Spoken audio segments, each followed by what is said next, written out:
How's it going? Alright, what are we doing today? That I have to figure out.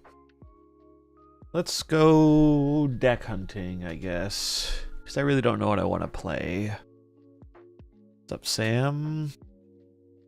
What's up, Pose? Poseidon. Alright, decks.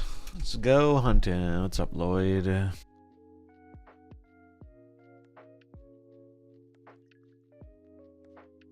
I mean, it's probably the same as it was yesterday.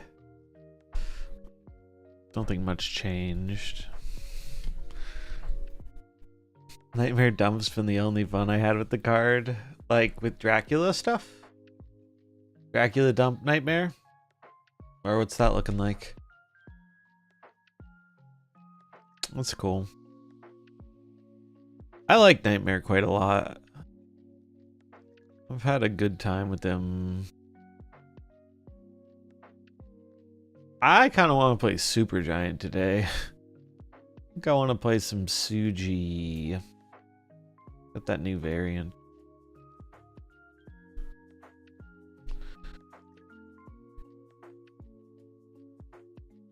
How are Supergiant decks looking? They're looking pretty good. Or like decent at least. This is kind of a classic. I'm gonna try it.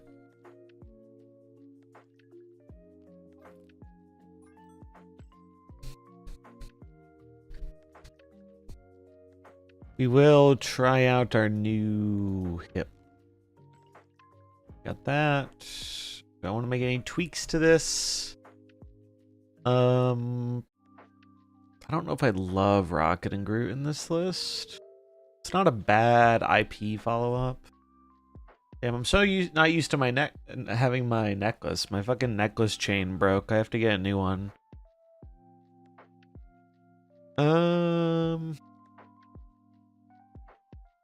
Do we actually think...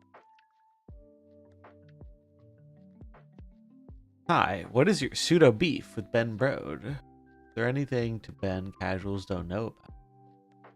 I mean, I don't have any personal beef with Ben Brode, but Ben Brode's just kind of the face of the company. It's his company, so naturally he's the one when we got some second dinner beef. It's Ben's company. But if you want a little bit of added context, back in the day, coincidentally, when Ben Brode left Hearthstone, which he was like one of the big people for, the monetization got better. And so a lot of people have drawn lines there that he was part of the problem with the early Hearthstone monetization. That said, I do very much enjoy seeing him do all the silly things in the developer videos. I'm sure he's a nice enough guy.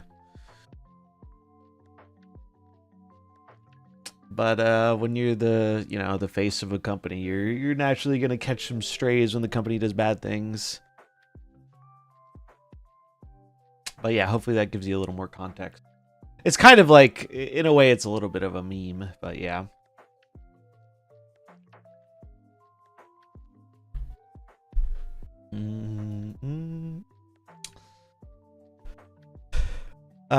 Could the monetization have gone better because the company was worried about players' confidence? Brode gone. I mean, like, we don't know for sure. But, so actually, I want to bring this up. Hold on. I saw this. I did something I very rarely do, which is I put on my fucking toxic waste suit and I dove into the MarvelSnap Reddit. And happy Juneteenth to you too. I don't know if I'm gonna be able to find this, but maybe I can Google it. I saw it in passing and it wasn't a big post. But it was basically, let's see, I might be able to find it.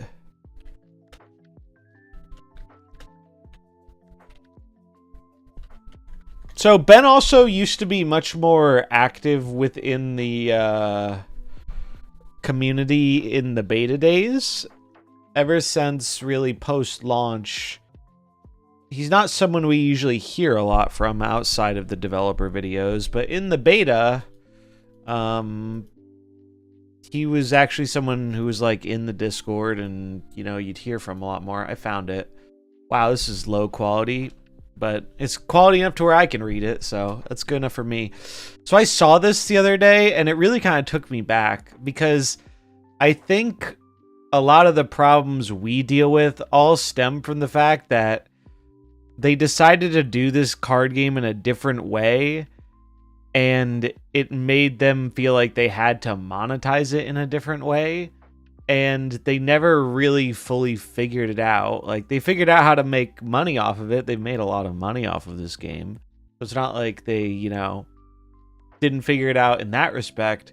But like I've talked about before, there's some weird diminishing returns to where, like, so many people call them greedy, but they're not even as greedy as they could be to the actual whales, which is, that's usually how mobile games work, is like, you're supposed to maximize the whales as much as you can, particularly with things like cosmetics and all that. And I think they actually leave a lot on the table with like whale monetization in some ways, which I know that sounds really crazy to say when you see like $100 bundles and stuff, but I really think it's true as someone who used to spend a lot of money on the game and doesn't anymore, and can very easily coast off of that prior spending.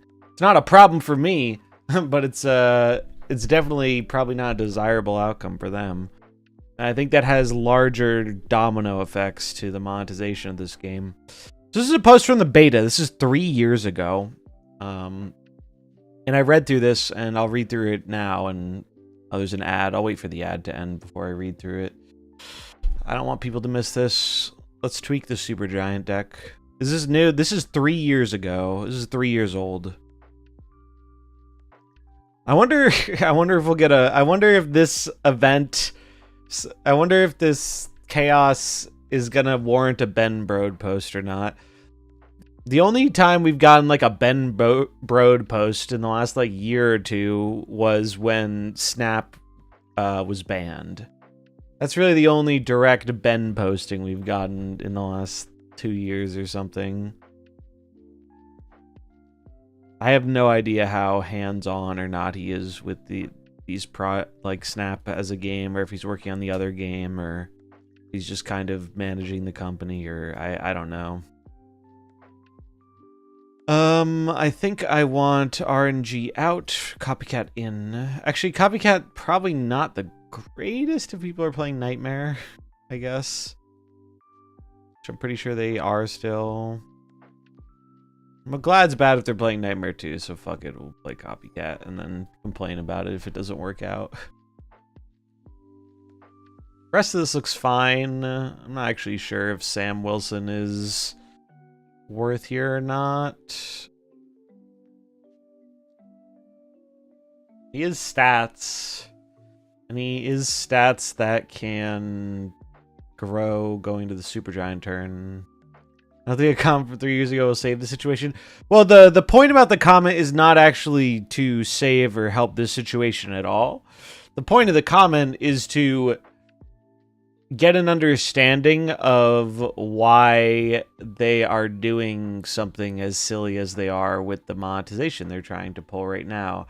And I think that all stems from the point I got out of the post was they had a hard time figuring out the monetization at the very start, and it's been on a unstable foundation ever since. I'm cooking in general. I am not playing the hot location. Fuck the hot location. That shit is not for me. Oh, thank you. Sam Miles over Mercury and Cannonball. Yeah, I've played Merc Cannonball in Suji, and I think it's a fine list. I want to try a different version though. Greediness is the problem. Well, this is exactly the thing I'm talking about, is that, like, yeah, but it stems from the fact that they don't effectively monetize the portion of the player base that you're supposed to in a mobile game as well as you should, and so that results in them trying to do it in ways like this that are, I think, poorly miscalculated. It all stems from the fact that they never got a good foundation. Their first foundation was Nexus events, and that almost killed their game. And they've been scrambling ever since. They did the token shop. The token shop made it so people could only get like 1 card a month. Then they switched it to the fucking caches. The caches had their own problems long term because they stopped dropping cards. Then they switched it to packs, and packs were received probably the most positively, but now they're putting out so many more cards. People are wondering if it's actually going to be better still. And then stuff like Kid Omega situation is not helping. So let's read what Mr. Benjamin Brode had to say 3 years ago in the beta. Did they respond yet? Nope. They sure have not.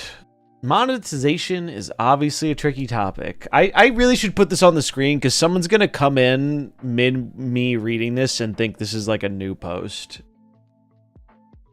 I'm actually going to put that up on the screen. This is... Wow, it's really... Why is it so big? Sorry, I will shrink it. The funny thing is, even with me putting this up on the screen, it's probably still going to happen, but...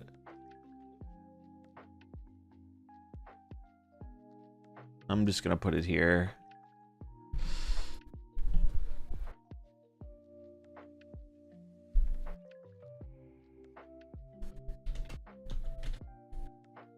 Because I just know someone's going to come in and think I'm reading a response about the current issue. I just know that is going to happen.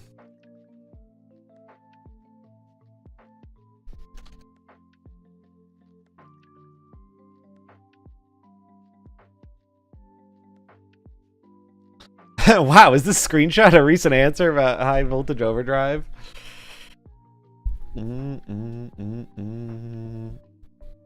Yeah, I mean, you're never going to make everyone happy with the extra cards. I personally am much happier in the extra cards camp. But yeah, we'll see. Alright, monetization is obviously a tricky topic. This is Ben Brode 3 years ago in MarvelSnap's beta. This was before Nexus. This was before, yeah, this was before all the stuff that went down. Yeah, Twitch ads are annoying. I will use this as an opportunity to say, if you want to watch on a platform that has less ads, I also dual stream on YouTube. You can still hang out in the Twitch chat, but watch on the YouTube side if you want. Though the ads are my main revenue income currently, so I do appreciate people putting up with them or subbing to get rid of them.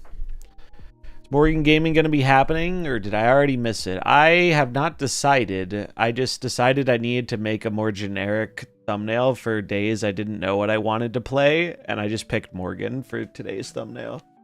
We might play Morgan, we might not, but that's why she's not in the title. I just got an ad from YouTube. They're becoming more frequent and annoying. I would recommend uBlock Origin. I know they updated to get around it, but it's... there are ways to adjust it. I can speak personally that YouTube will pry my ad blocker from my cold, dead hands. But shout out to all the people paying for premium, because that helps out too. What do you think will happen if they don't answer bad things? Yeah, so if you get the Twitch thing where you get no ads, we do still get like a cut of that. I don't think it's as efficient as like a sub, but like we do still get something, I'm pretty sure. Which better for me, YouTube or Twitch? I think Twitch, but it's kind of hard for me to compare because I don't really know. I can see how much I make on I make more on the Twitch side than the YouTube side currently. That's the easiest, simplest way for me to say it. Twitch is currently much more of my total income than YouTube is. Oh yeah, if you're on your phone, there's not much you can do, as far as I'm aware. Yeah, bad things will happen if they don't answer. They're gonna answer. It's just... I don't know, man. I don't think there's a good way out of this situation, to be totally honest with you. I think there are not a lot of good ways, and I think they really shit the bed in terms of they just don't respect the gravity of the weight of their the weight of their decisions and how that adds up over time. Because if it was like the first time they did something that made people really upset and then they turned it around, great, you know, you're listening. But when it's like the 10th time you're doing something that makes people really upset, and then you say, whoops, our bad, we're listening, it's like, okay, bro, you're not listening. You're being forced into a position.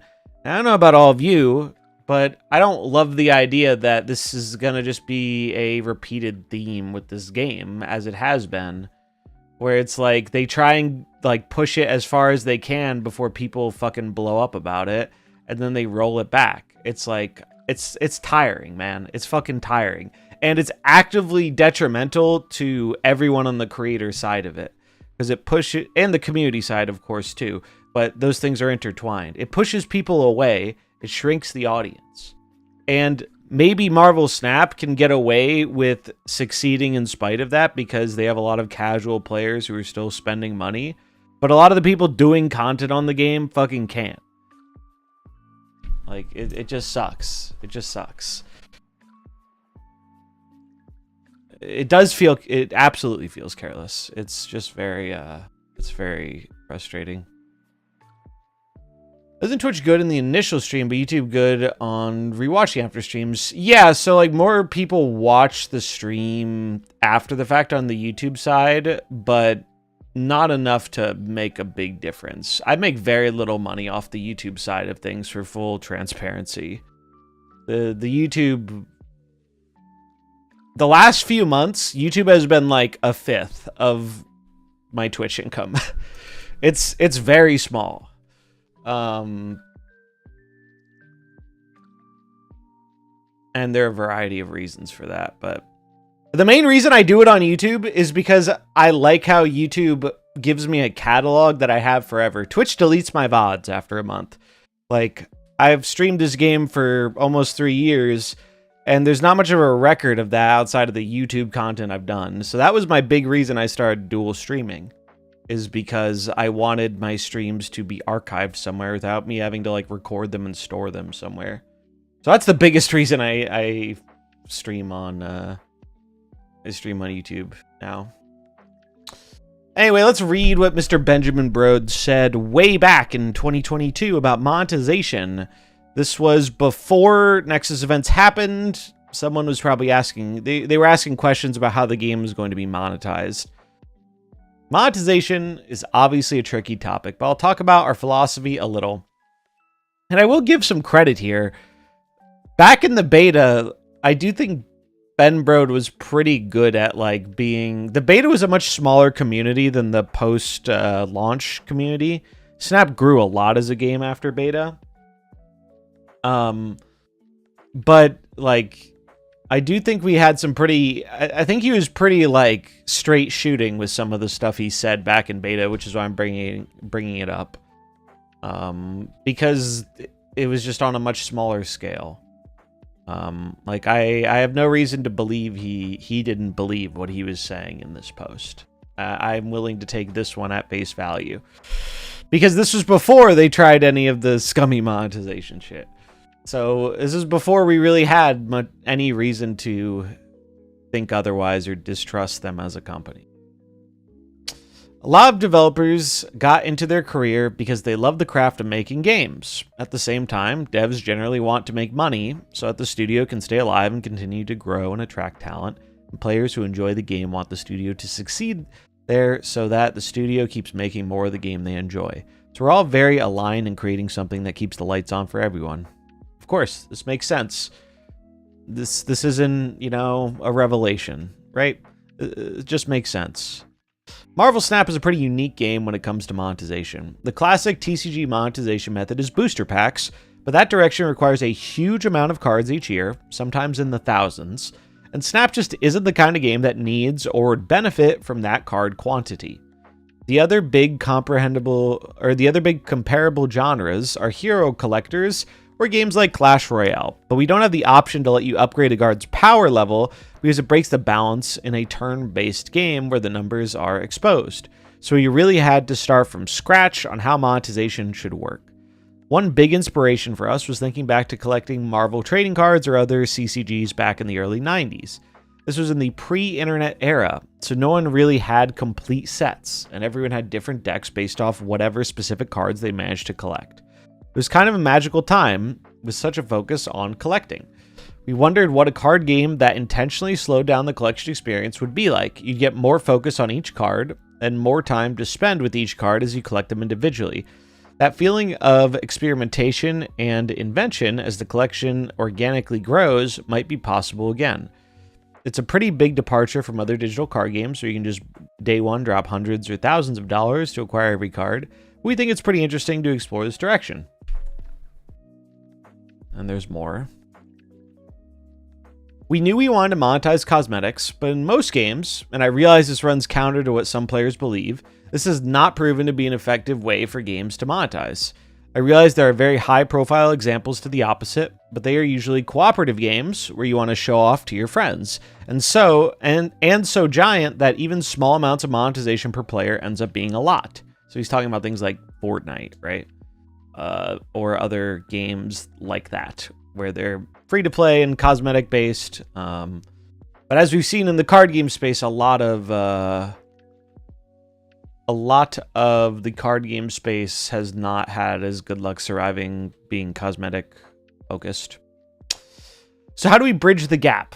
Well, for card games, the traditional free-to-play model gives players access to all the cards eventually, but not immediately. So this is the original intent they had. Paying players get to access all the cards super fast, but free-to-play players end up getting those same cards after spending a bunch of extra time. We tried to adapt this philosophy in our unique progression model. You can get all the cards eventually by playing for free, but paying players get those cards faster. One of the nice things about card games is that the more cards doesn't necessarily mean more power. It means more options. You can build a fantastic deck with every card in the game, or without every card in the game. But if you want more options faster, that's something we feel great about providing an option for players to buy. We'll be trying other monetization things, like Nexus events, smiley face, over the course of the coming months. But our goal is to create an awesome experience for every player. For players who choose to pay, we want them to feel great about their purchase. I can't highlight it because it's a picture, but they don't do a good job with this. For non-paying players, we want them to be able to get access to all the cards eventually while making meaningful progression. Even though we've been playing and testing Snap for years, monetization is one of the hardest things to test because there's so much we only learn once people are playing the game and deciding what they want to buy. So we're learning a ton right now, and we're going to keep learning and trying things out. Your feedback is super valuable as we tune this stuff and prepare for global launch. So yeah, this was the whole reason I brought up this post is because I think it shows pretty well. Snap tried to reinvent the formula a bit on a card game to make this from the ground up mobile game. And they also tried to reinvent the formula a bit on the whole card splitting system. And I think in those respects, in terms of the gameplay and the cosmetic side of things, pre-mastery at least, they did a fantastic job.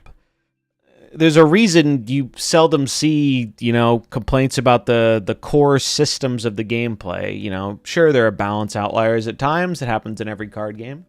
But the reason so many of us have stuck around is because the core, gameplay foundation is very, very solid and fun. And until mastery, I think I'm not alone in saying I've played a bunch of card games, and no digital card game has been nearly as enticing to me as Snap has been with its variants and split system. And it's another thing that they decided to try and reinvent the wheel on a bit, and it worked out very well for them. However, there was a third area they needed to reinvent the wheel on, which was monetization, because they are producing a lot less cards than other card games, but they still want to make a lot of money to fund the game that they worked 5 years, 6 years. I don't remember how long they worked on Snap before it came out.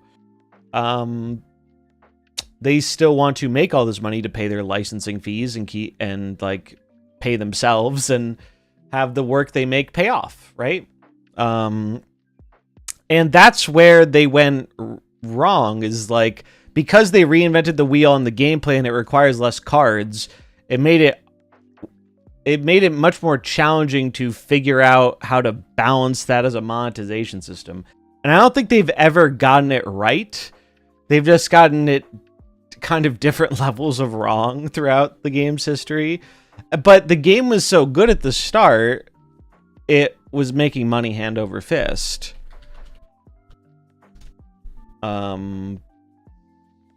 Like, I looked this up the other day. MarvelSnap has generated over $275 million, fucking $250 million, by the way, in lifetime revenue on mobile, according to PocketGamer.biz. In its second full year, the game earned an additional $102.9 million. The game launched in October 2022, and by January 25, it had reached just under 28 million downloads. Though, worth noting, the revenue fell quite a bit. The revenue fell 40% compared from year 1 to year 2. Yeah, the locations definitely give it a lot of replayability. Falling 40% in revenue definitely has to be concerning. And I bet you when we have the stats for year 3, we're going to see another large decline in revenue. And that's why it feels like they're making decisions like this, is because the revenue is falling and they're trying to find other ways to pump it back up, doing traditional mobile things. But they position themselves in a way where they're not just this nameless, faceless entity, you know, like any other. There's a reason, you know, mobile games get shit all the time, but you might notice there are a lot of other mobile games that don't get nearly as much scrutiny as this game does, right? And that's because people compare this more to other card games rather than to other mobile games. You could say, well, other card games are mobile games. But if you actually look at the card game market, the majority of card games are PC games that have a more mobile port. Snap and Pocket are the main two exceptions. Those were built ground up for mobile. But most of the other card games, Hearthstone, Magic the Gathering, Shadowverse, whatever, these were all games that were made to be played on a computer but have a mobile port. And they are kind of monetized as such with the traditional pack system, and that has its own pros and cons. But, you know, despite some complaints about it, TCG players usually still show up for the pack system. It's just established, it's what people know, and you can usually get by with it.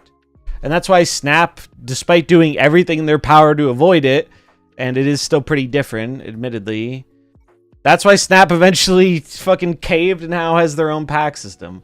Because the different avenues they were exploring to make their unique way this game is producing content work just have not been working long-term for sustainability.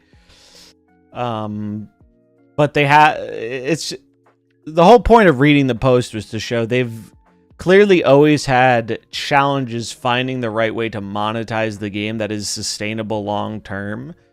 Because, like, when Snap was popping off in year 1, no one would be like, oh yeah, Second Dinner doesn't know how to monetize the game. They made over $100 million. You'd be stupid to say they don't know what they're doing monetizing the game. But yeah, in the short term, sure. But if they actually, you know, believe what they're saying of they want the game to last a long time, you need more than just short-term monetization. Sport Counter with the Prime. Thanks for the support, friend. I appreciate it. Enjoy the lack of ads, the emotes, and these pogfish. Yeah, like, I've tried playing Hearthstone and Magic on a phone. I can't do it, man. I can play them on a tablet. I find the tablet... I can get rid of this text now. I can play it on a tablet. I can't play them on a phone. It's just not it. It's just not it. How many hundreds of millions have they made so far? They have made like $250 million. That's why myself and I think many others don't have the most empathy in the world when they're like because the way they act with monetization, you would think they are like struggling to keep the fucking lights on sometimes. And then you look at, now, mind you, that's not all they're taking home. That's before the cut to Marvel and whatever their other expenses are. The cut to their publisher, which now they're self-publishing, but they weren't for a while. So I'm not saying they took home that much in profit. None of us really know how much they took home in profit, but I bet it is at least, you know, I would think it would be at least $100 million, which is, that's a lot of money, man. That's no insignificant amount of change. So it's, it really, people just, when they see those numbers, it's very hard to empathize with them and be like, yeah, we get it. You're a business. You need to make money to survive. But like, I've paid a lot of money towards this game, and it feels like they just continue to not really respect the value of your dollar or the time for like these free events. And it's very frustrating because, like, fool me once, shame on you, right? Or fool me once, shame on you. Fool me twice, shame on me, right? Like, if it's only like a 1 or 2 time thing and they actually commit to like doing something better and changing, that's fine, you know? People are allowed to change what they think or change their course and listen to feedback and etc. But I've been here for 3 years, man, and the roller coaster just keeps going. It's you know, they do something that they're celebrated for and people are happy with, and then they do something bad, and then they have to walk it back and then act like they didn't realize this was going to be taken so poorly. And it's like, come on, guys. Like, we've been here. We've been here a while. Like, eventually you just notice a pattern. And I don't have any reason to believe that pattern is not going to continue to repeat itself. Like, here's how this plays out in my mind. They're going to come out with some big statement and be like, hey, we hear you. We were wrong. There's going to be some kind of excuse about it. And then they're probably going to throw a bunch of volts our way to reduce the price. That's what I think is going to happen. I don't know about specifics, but that just seems like the most plausible outcome to me. Which will still piss off some people, because some people were silly enough to spend the $100 on the card, and they're probably going to feel a little silly for doing so if everyone gets 25,000 volts or whatever number for free. Which is why they put themselves in even more of a bind with this. But their response of being like, hey, we're sorry, we're going to change and listen, that only really means something if you're not going to do it again. And they are going to do it again. Like, I just don't have a reason to believe they're not. Because that's just what has happened. Like, and why would I believe it's going to be different now? I wanted to think they were actually... I've always believed they have the final say on this stuff, and they're the ones making these decisions. But they had a very good opportunity to offload some of that burden onto the publisher, even if it wasn't the publisher's fault, which I really don't think it was. And I covered that when I talked about Snap getting a new publisher. We want to root for the indie company that's making a game we like. Literally could be talking about a Snap or an abusive relationship. That's the fucked up thing, is like, yeah, that it's the same kind of pattern. It's like, it just doesn't, you feel disrespected. And that is what has been overwhelmingly apparent to me in these comments, is a lot of people are coming to that same realization. And it's like, I get it, man. I've been there before. I get it. both in a toxic relationship with a person and with a game. So it's like, I get it. And it sucks and it's annoying because I'm pretty sure all of us just want the game to do well and thrive. I know I certainly do, because I like the game a lot and I think it has a lot of potential, and I'd like to see it live up to its potential and be the best game it can be. And that only does positive things for me as well, being someone who wants to create content about it. But God, it fucking blows creating content for this game because of this pattern of behavior. There's so much churn where people leave the game and don't come back. And you can see it in the declining numbers on the more engagement favored side of like Twitch and YouTube, etc. Did I buy a Kid Omega? Fuck no. And they just aren't ever. And people are like, "Oh, the game's gonna die. The game's gonna die." Maybe at some point. You never know. I don't know their internal what's going on, but mobile games can usually survive a lot longer than people think off of a small group of whales.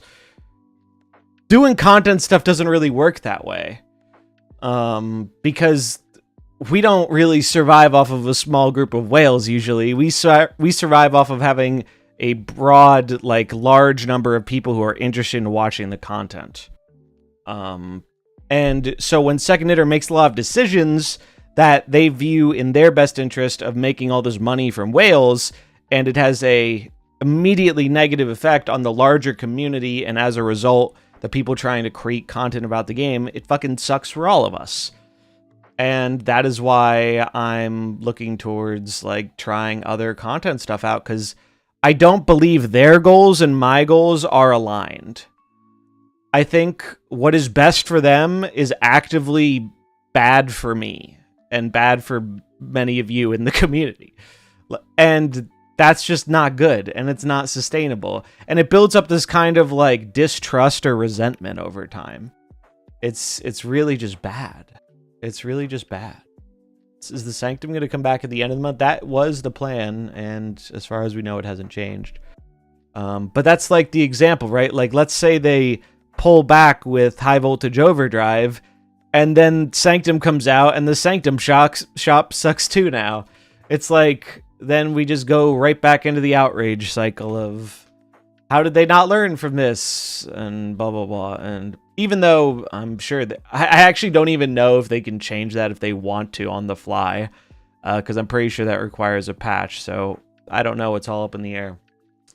But it's just, it just gets a bit tiring after a while, and it erodes the goodwill you would otherwise want to give towards a small independent developer compared to like a big nameless faceless corporation like Activision, Blizzard, or EA.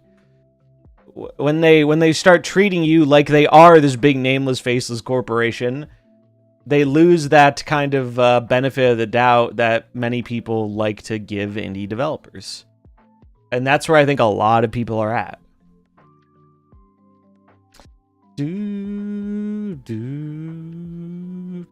Yeah, I've seen a lot of people who are like, yeah, the Kid Omega shit is kind of the final straw. Like, if they don't get a reasonable outcome from it, like, the spending is stopping. And I'm very much on board with that. Like, I've really cut back on spending money on this game. I buy the season pass, and I buy maybe a $10 or $15 thing a month. But I'm someone who at previous points had spent over $100 in a month on the game. I haven't done that in, I don't know if I've done that this year. I don't know if I've done that in the last 6 months. Like, I liked their demon bundle because it had gold, which is really the only currency I value in this game. It had a custom demon token. I liked the art. This was a rare bundle I actually liked, but I can't really in good conscience throw money at them when they're making decisions I fucking hate. It sends the wrong message. We talked about the new card locked behind the pass a little bit. Yeah. There's actually a graphic I'll pull up about this. But we're in for a chaotic time. Discord link's expired. Yeah, I tried to update it on the bot, but it didn't work. I'll give a proper link here. Here's the link. Let me see if I can find the graphic about the Fantastic Four stuff, because I saw a really good graphic about this. Where was it? I was hoping I would just find it on the Reddit, but I don't see it.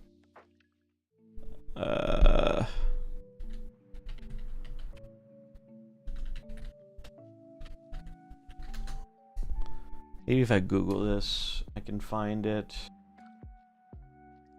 It was a really good infographic, too. I was looking at it last night.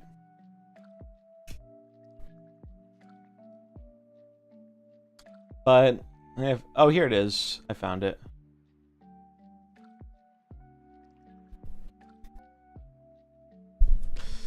So, Fantastic Four season. So, we'll go over this real quick for those who haven't seen about this. So, Fantastic Four season, Mr. Fantastic is the pass card. I think he might be the best card of the month. That or Herbie also looks good. Herbie comes out on my birthday. But this is what people are talking about. The Super Premium Pass, according to data mines, they are testing releasing a Series 4 card exclusive to the Super Premium Pass. So it would basically work how the regular pass works. It's only available via the Super Pass for the first month, and then it goes into the packs after the month ends. And it is the Fantasticar 4/6 activate. Give your end of turn cards +2 power. And, well, I think this would have always been a controversial move for a lot of people. I think it's going to be especially controversial now. And, like, I get they're trying to make the premium... How much is the Super Pass? The Super Pass is $20. Regular Pass is $10. The Super Pass is $20. So it's double the price. It is a Series 4 card, so when it leaves the pass, it will be in the Series 4 packs. And if you were around when they were talking about introducing the Super Premium Pass, if you saw some of the data mines on it, one of the previous ideas they had for it, they never really communicated this, but we saw this in the data mines, was they were thinking about using the Super Premium Pass as a way to catch up on some previously released cards. Like, for example... one of the data mined old ones that we didn't get was they were going to put like Symbiote Spider-Man in the Super Premium like 2 or 3 months after it came out. So if you didn't get Symbiote Spider-Man, but you were thinking of getting the regular season pass, you could get the Super Premium one and try and, you know, get one of the cards you missed out on for cheaper than it would be if you were buying it through the other means of getting tokens. And I think that would have actually been a pretty fine thing to do.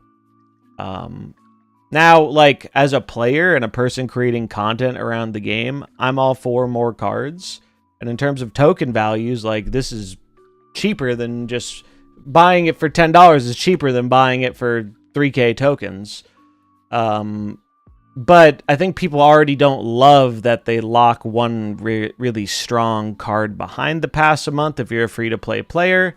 I think... even a lot of people who buy the pass don't necessarily love that, but they're like willing to put up with it because it's like, well, it's $10. But I think a lot of people are going to view them doing this as them pushing it. And it especially is a bad time to push this when people do not feel good about spending money on your game because you're making decisions they actively dislike.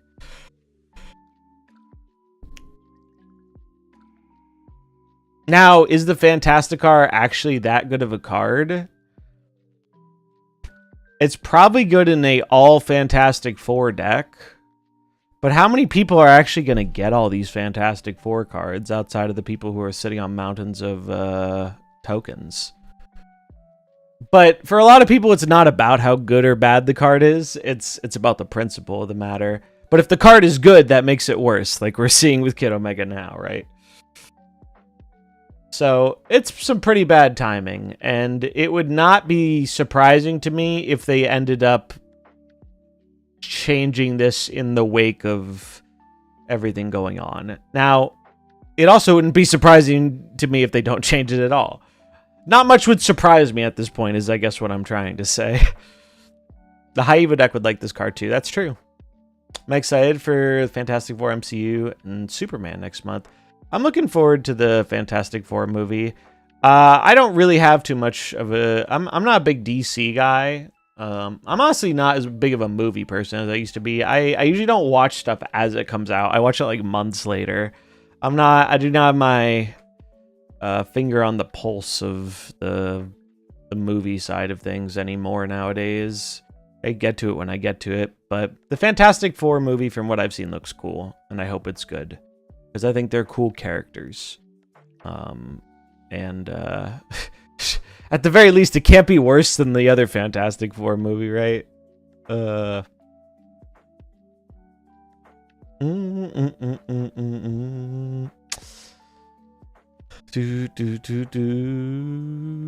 card is going to drop at Series 5 at the end of the season. It's raising the value of the Super Premium Pass to match the regular pass. It's a Series 4 card. This is a Series 4 card, to be clear. This will be going in the Series 4 packs. This one is Series 5 in the regular pass. This one will be Series 4 in the Super Premium. That's what it's planned to be. After the Flash, anything will do, yeah. Is it bad I prefer this kind of monetization to Kid Omega? No, it's not. I think people would be more charitable towards this if the whole Kid Omega situation wasn't going on. I think there are a lot of people who are like, well, I'm pretty all right. I feel like the pass is the best thing I get in the game.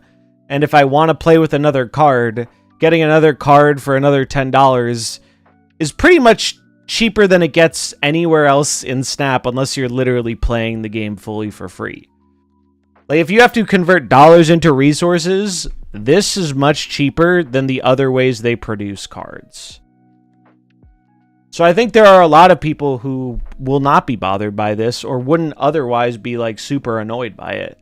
But when, the fucking Kid Omega shit is putting a sour taste in everyone's mouth, you're going to have more people mad about this than would be otherwise. And I think it was always going to upset people who either didn't want to spend above the $10 of the pass or are full free-to-play players, because it just feels like another thing that they are kind of gate-kept away from.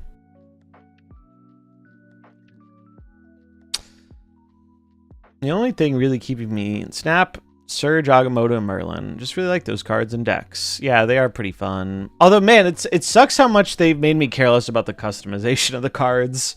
Mastery needs to be studied at how much of a fucking fumble it was.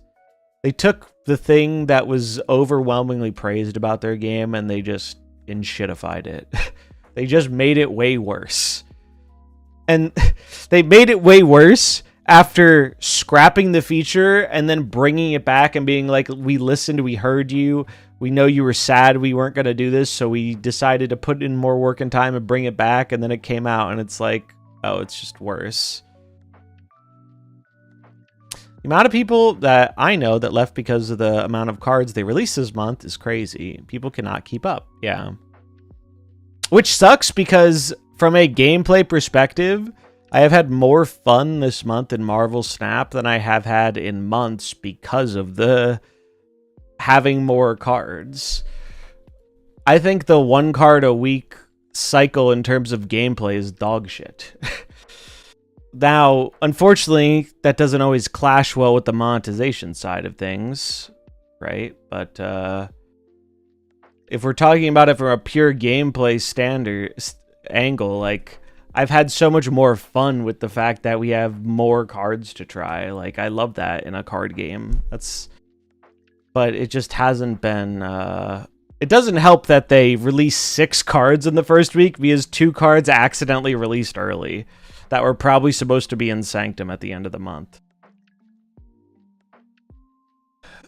I want to try Dormammu too, although I'm not very optimistic.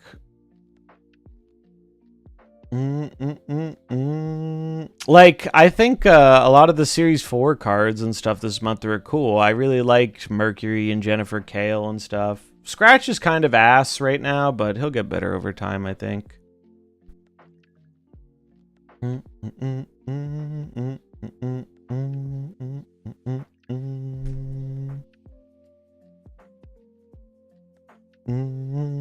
yeah, the new splits have been frustrating for sure. Stop splitting cards other than Venom and Killmonger, and I still can't hit a gold plus Crackle. Yeah, it's rough out there.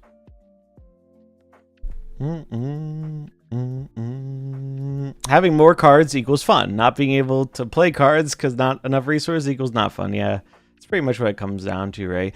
I do think the packs kind of... So the packs are very, very helpful to some specific parts of the player base. And I definitely fall into that boat. But the packs also, you know, they convince people to sometimes gamble when they shouldn't. And I do think that leads to frustration and burnout, where it's like, you want to get Mercury or Jennifer Kale, so you rip a pack and then you get fucking Nicholas Scratch. And you're like, well, fuck me, I guess. And it's like, yeah, I mean, in hindsight, just buying the card for the 500 extra tokens is probably the better move. But the packs exist to bait people, you know? It's not like purely baiting people. Like for me, packs are a pure positive thing because it's just cheaper cards for if you have all the cards or all the recent cards. But if you're missing more of those recent cards, like you can still have a bad experience with the packs and low rolls. It's up to Carlo. I like having more cards, but most aren't good. At the rate I play, it's hard to give each card the time they deserve. I do think that is a factor, and I do think that factor was compounded a bit because they accidentally had to release Mercury and Hellion on top of the week where they were already releasing 4 cards. 6 cards in a week was a lot for this game, when we're used to 2 at most. It was a lot. But yeah, returning and new players 100% have it worse. Because they are missing so many more of the cards that if they decide to go with the packs instead of spending the tokens for the specific things they want, they have a much greater chance of getting not things that they're excited to play with. Collection complete. Can I sell my account? I'll be honest, I don't know how much of a market there is for it. I remember I looked into that long ago to see if people resold MarvelSnap accounts because I was kind of curious just how the black market for that works. There did used to be. It's definitely not something that is covered under TOS and not something I'd personally advise because you never know how the sites that do that actually come through or not, because I can't say I've used one. But there did used to be things about that out there in the internet. Yeah, please, for the love of God, give me more deck slots. You're giving us all these other cards. Give me more fucking deck slots. But yeah, like, something that could help a lot is if they put out those curated packs for, like, different archetypes. That could help quite a bit. Yeah, for me, like, the packs have literally just made the game cheaper for me. This has been a pure net positive in my experience. And it isn't just for the, like, I've seen some people say, well, it's only a positive for people in that boat. And it's like, no, it's not. It's also positive for if you're a free-to-play player who wants to get the season pass card a month after it comes out. That's 10 times easier to do now than it used to be. It used to be a pain in the fucking ass because they wouldn't bring the card back into the spotlight rotation for like 9+ months. And it took forever to save the tokens. So it's like there are things that are better, not just for people who have all the cards. But that requires actually, you know, waiting for your shop rotation to find the card you want and using the tokens on that instead of the packs. And it's a whole thing. It's a whole thing. Anyway, do I want to tweak this deck anymore? I think I'll leave it like this, probably. I wasn't sure if I wanted Sam in here or not. It's probably fine.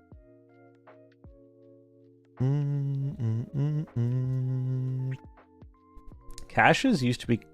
Oh, yeah, there were weeks where the caches were curated a bit. That's true. Wasn't all the time, but it did happen sometimes.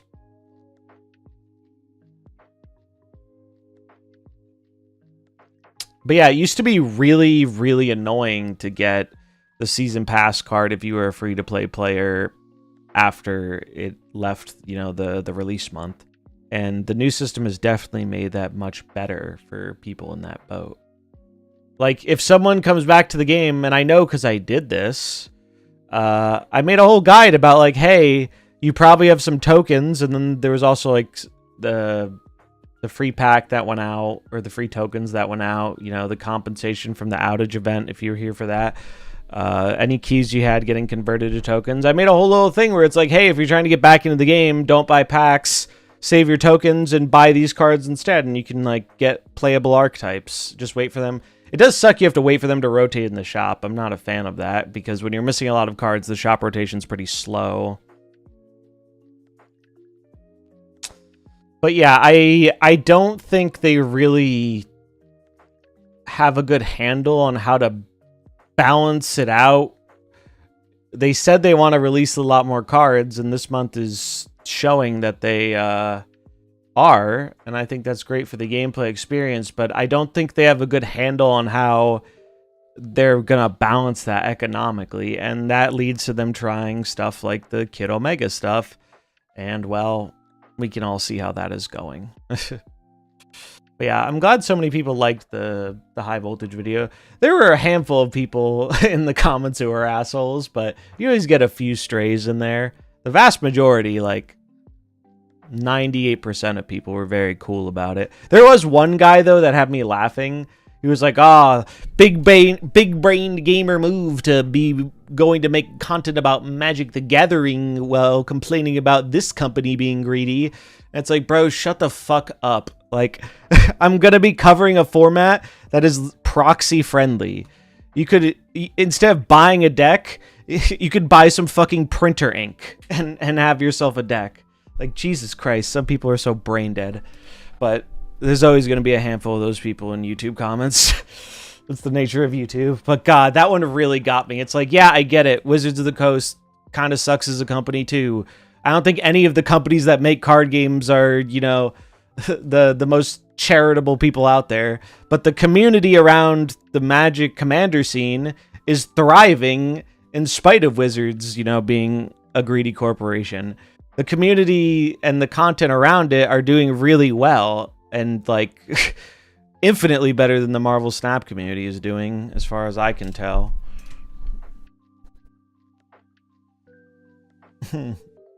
Only a handful of people in the comments were assholes. Yeah, it was a very small amount. Although I'm used to it because, again, I've been here since the early days, and let me tell you, if you voiced almost any criticism about this game in the first 6 months to a year, people would bite your fucking head off, man, a lot of the time. Good Lord. So I have developed a thick skin to it, because I was here early on when everyone was in the honeymoon period and no one wanted to hear about long-term problems. Like, I remember when Spotlights came out and I was like, yeah, this seems cool, but it only works if the schedule is good and the drops continue. And I had so many people being like, oh, you're fear-mongering, bro. Why don't you trust the company? They're clearly trying to do us a favor. And then look what happened. It's like, I would like to be wrong about that, but I wasn't. It played out exactly how I expected it to. So it is a little vindicating, if nothing else. They have a recent video at the top tier priority cards to get.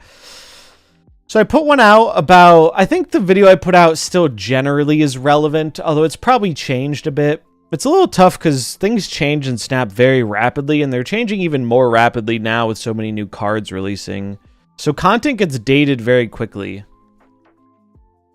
And unfortunately for me, doing content like that isn't that beneficial to me. I wish it was. I wish more people watched it. But really, the main content that I do on the YouTube side now is mostly news-based stuff, because that's what people want to see from me.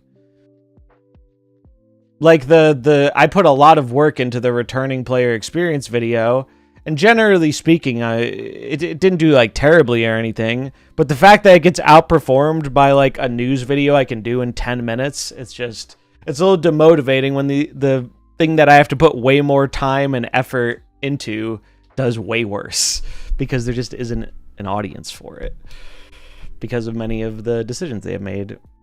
Doing shorts help more. Shorts is kind of a weird thing on YouTube. It's like shorts can be beneficial, but really the main thing shorts do is just help people find you a bit. You don't, unless you're getting like hundreds of thousands of views, like you don't make any money off of shorts, and you don't usually bring in enough people for it to really have a huge... A lot of the people who watch shorts aren't the people who are going to watch long form videos. So I used to do shorts and I like doing them, but I don't think the time they take to make often isn't worth the effort either, in my experience. People get less cards. Nerfs hurt more, especially with system when you still need to wait for a card to appear in the rotation. Yeah, it's true. The monetization team is having the time of their lives right now. No Fallout and more money. No Fallout? What world are we living in? Or are you saying they don't have to deal with it directly, I guess? I imagine they're dealing with it. Something's going on with it, man. I don't know. It's a whole thing, man. It's a whole thing. No one's even asking these companies to be the most charitable gaming companies ever, just not to squeeze the customers for every literal penny. 100% agree. That's the thing. Like, sometimes people try and straw man me, and they're like, oh, you don't understand, sir. This is a business that needs to make money, and you are just an entitled gamer who wants everything for free. Motherfucker, I've spent like $5 grand on this game. Don't talk to me like I don't understand what a fucking business tries to do. Like, Jesus Christ. I'm not 5 goddamn years old. I hate people like that so very much. Like, they are the actual fucking... they are this fucking meme. Leave. This is exactly those fucking people, dude. They are the fucking worst. And I detest them. Leave the multi-billion-dollar company alone. It's like, bro, I get it. I'm not against paying money for goods and services. I've probably spent more money than the people who are fucking lecturing me about it. Like, it's just... And so I find that very frustrating because they completely ignore the issues that are created as a result of the decisions made. I'm not saying they need to give everything away for free. They can make money. But it's how you do these things. It's the choices you make, and the choices have consequences over time, and we're seeing the effects of that.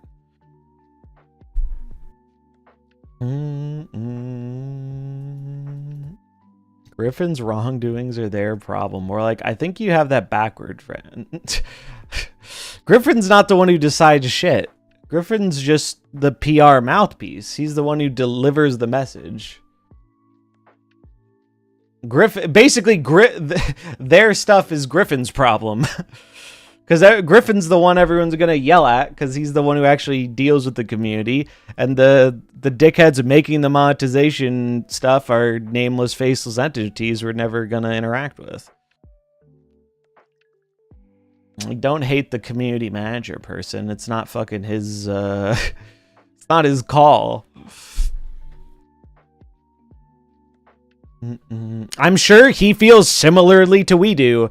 I would imagine he would prefer his job not to be a raging shit show right now. You know?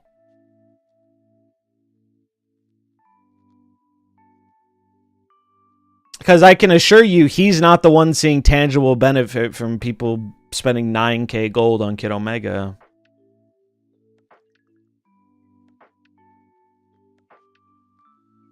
I am tempted to try the Scorpion. But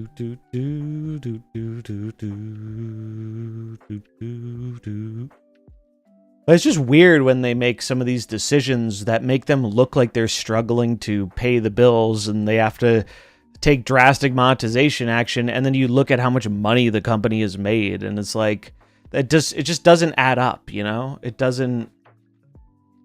I'm sorry, but when I look at the money in my bank account and I look at the amount of money Second Dinner has made, I'm not going to be really feeling for them very much. Is a dog in this fight? And Casey Green drew it. Who the fuck is Casey Green?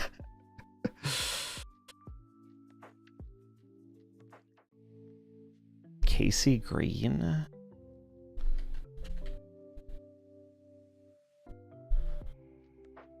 The distance is fine. I don't understand the focus on Griffin.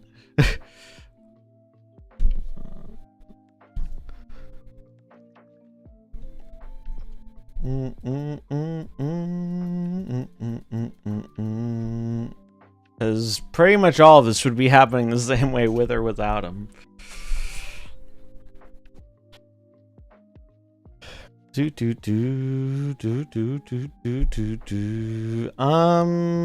just leave it as is and try this.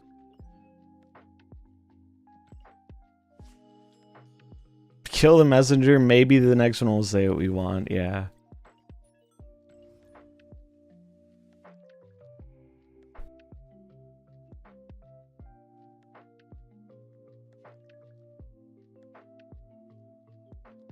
Ba-na-na-na.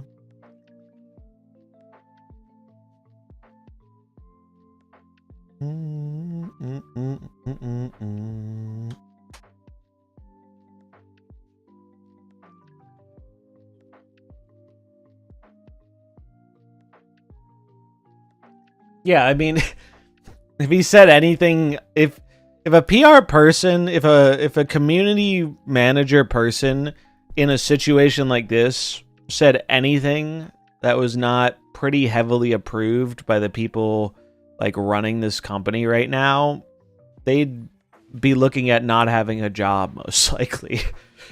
Like, that's just all they are doing is delivering messaging that has been approved by the people actually making the decisions.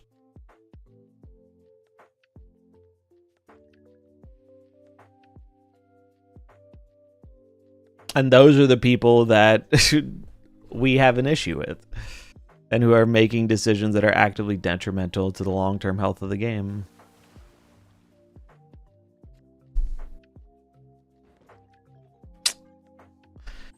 This is not great.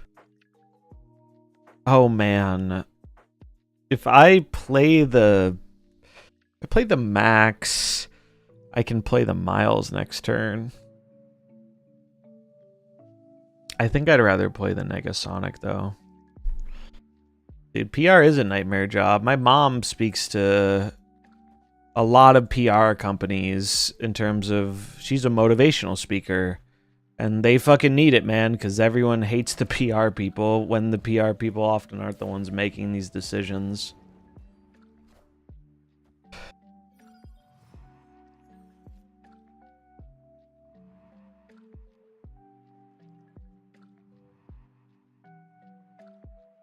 Griffin should be saying, we understand people aren't happy, but our response needs to be right. Isn't that literally what was said in one of the most recent posts? The earlier post about 9,000 gold was very clearly a statement they had before that.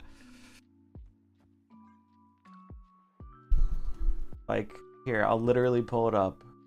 Where is it? Pretty sure they literally said this. The 9,000 gold post was fucking stupid, don't get me wrong. That's not... They shouldn't have said that, but I don't think that was like Griffin deciding, yeah, this is exactly what should be said. He maybe had a choice on some of the words, but I don't think he was choosing the messaging there. Time frame, please. Or that's not it. Where is it?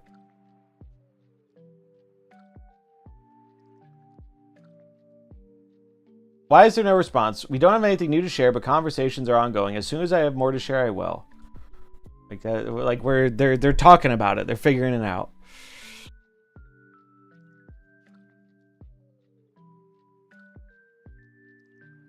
I mean, do we think that not explicitly saying the response needs to be right is taken as they think it needs to be not right? It's like saying, I like waffles, and someone coming out and be like, you fucking hate pancakes, don't you? It's just nonsensical.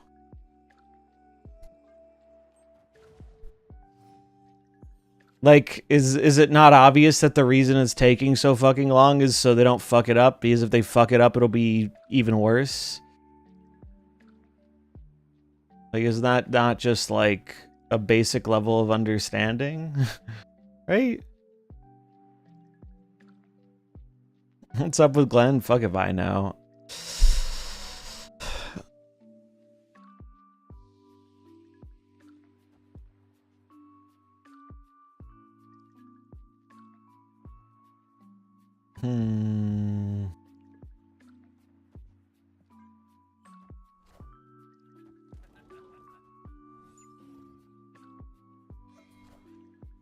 I did not realize I had prio. That's why I played this Shang. Whoops. Looks like we are still gonna win though, so let's chill.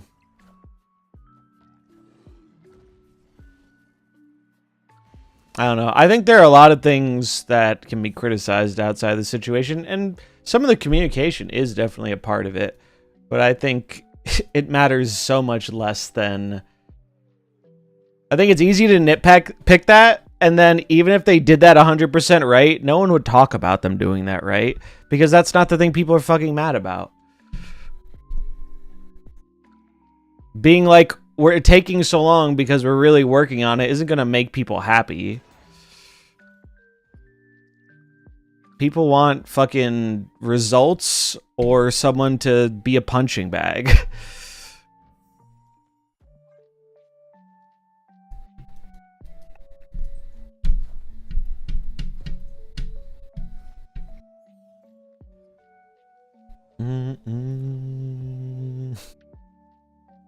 Thanks, Rob.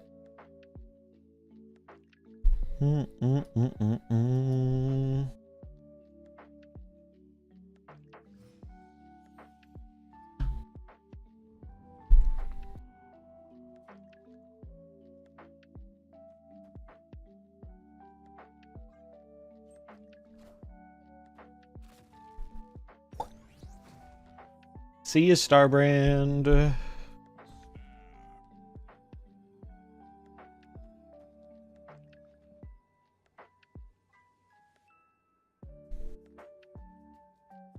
Bum, bum, bum.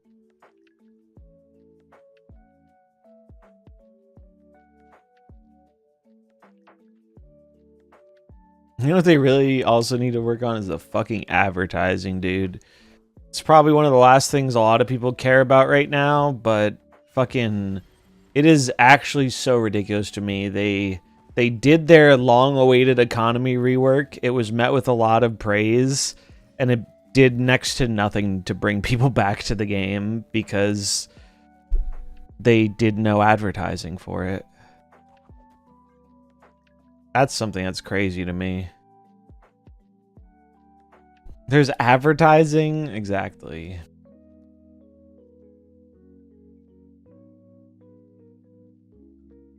I wonder if they think I'm playing Shang because I played it before. Thanks, Kavacat. I'm hoping early next week. I'm going to try and record the first video on this weekend. I'm trying to decide right now what I want the first video to be. I'm between two things. And if there are any MTG heads here, feel free to weigh in. I think the smart thing for me to do is to do the Lightning deck because it's relevant with Final Fantasy and it's a card I haven't seen anyone build around, so it might have some unique appeal. But the other one I was thinking about is this budget pirate deck, and I think the budget pirate deck could do well for anyone who maybe isn't as into Magic or is just looking to pick up a cheaper deck, like, or is looking to get into it for the first time. So I'm a little torn on which I should do first. But I think I'm going to do the Lightning one first.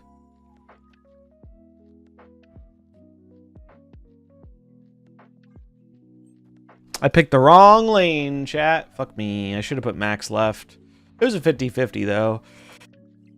Maybe Miss Marvel saves me? She does not.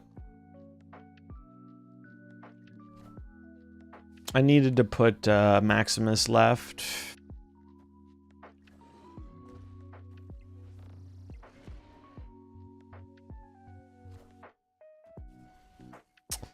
I remember seeing an ad for Snap that was typical of other mobile games. You know, the ones where they show something like this is the actual game.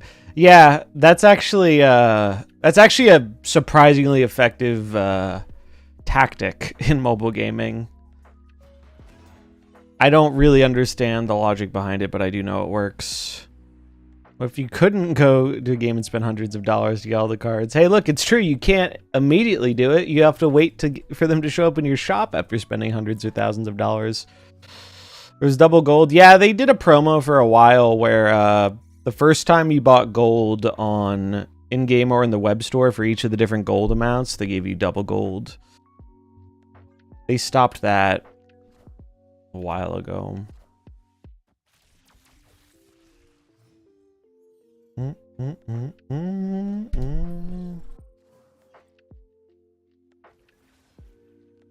Oh man, another comment that fucking annoyed me was like, I remember a time when you bought a game to play it. Sometimes there was an expansion with extra stuff you bought because you really liked the game. Now the system wants people to pay on and on to get infinite profits. Excuse me, but I find people to spend so much money on a game stupid. It's like, we get it, bro. You're holier than thou. I'll let you in on a secret. I like buying games I only have to pay for once too. But you're not hitting us with some holy revelation that we don't. You're not big-brained. We all understand how this works.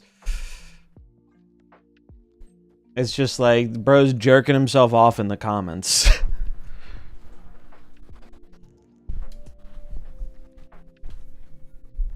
God. Like I said, most of the comments are very chill and supportive, but God.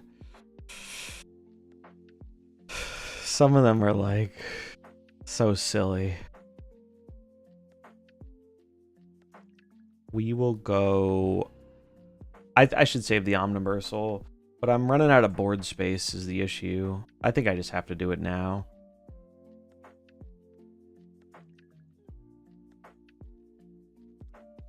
I don't like giving them cards now, but I think I kind of have to. I think this is kind of a rough matchup for us. Polymorph could win the Destimane, that's true. But then I can't really play too much in the middle. Now we're ahead in a danger room though, which is nice.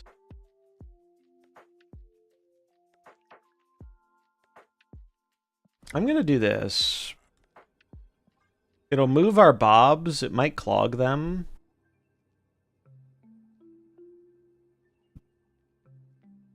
And it will enable Miles. I would have much preferred that Nightmare stay alive. Yeah, it's easy to filter them out, but it's just like, I'm pretty good at, you know, ignoring people being dumb most of the time. But it's just like the level of dumb some people are that really just like makes me it's just like, good lord. It's just so excessive.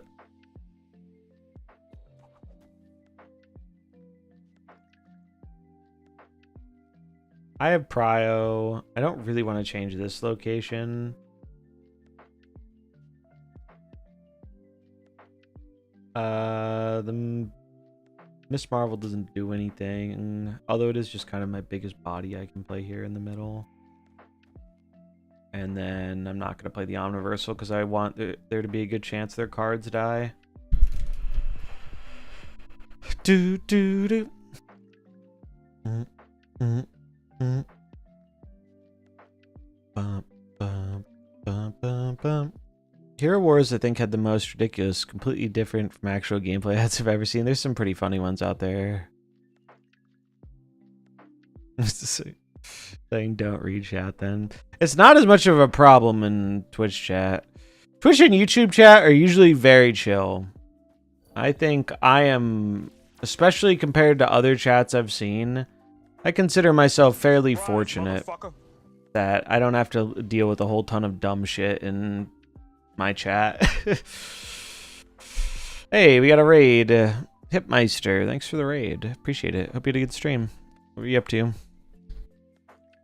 But you know, it's like kind of like a stereotype at this point that is just accurate that in any given YouTube comments, there are always going to be like a few that are just like things that you actively feel yourself getting dumber by reading. At least that's how I feel.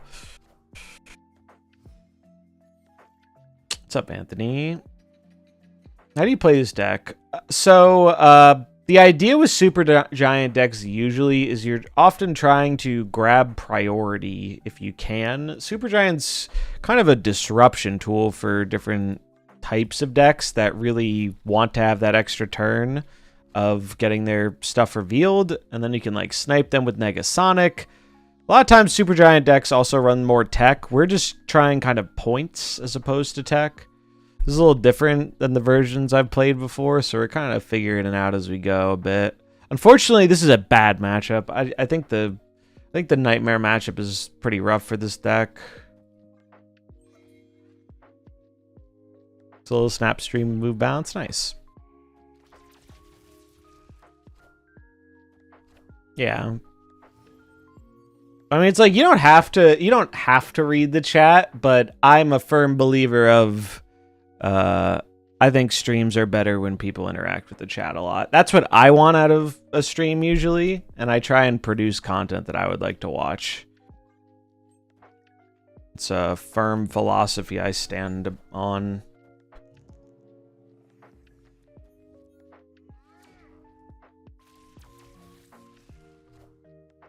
But I try and keep it pretty chill. All right, so we're guaranteed to get Ronin. This will go back here. I'm gonna snap. Well, do I want to snap? Snapping doesn't do anything here because we're on 2. They're not gonna leave anyway. What is this? It's a Giganto.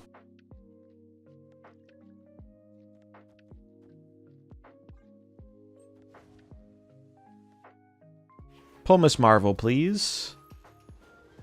That is the worst possible pull. Fuck.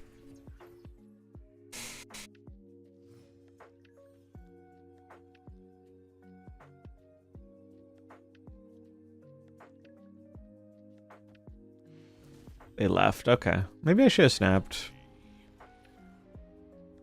Need to ramp out Supergiant earlier. You don't really want to ramp out Supergiant earlier. You usually want to play this card on 4 to deny a turn 5.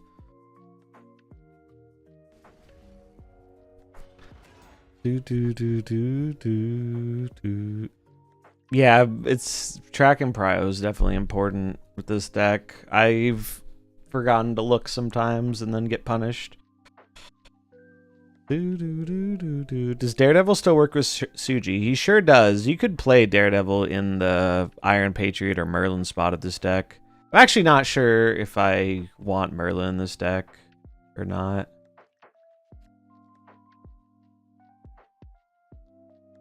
Merlin's a good card, but I don't know if he's needed. Because we don't have a lot of synergy with him. We don't really want to polymorph our cards or tuck them into the deck. It's really just omniversal presence. So maybe we throw Daredevil back in. Daredevil Suji is very fun. And especially if you're just learning Supergiant as like a deck, Daredevil can make it a lot easier to navigate.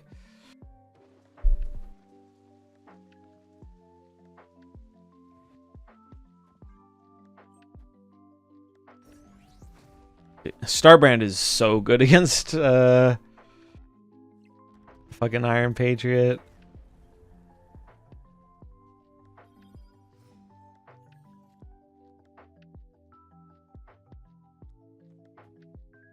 I don't think we're winning this game.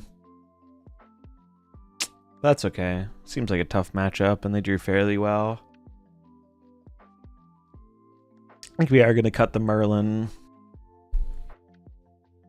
Any viable sub for Iron Patriot? You could try the Daredevil. Other good 2-drops, like Quake is a good one in this kind of deck, because you can like surprise scam people with Quake sometimes. What's up, Snapdron? How's it going?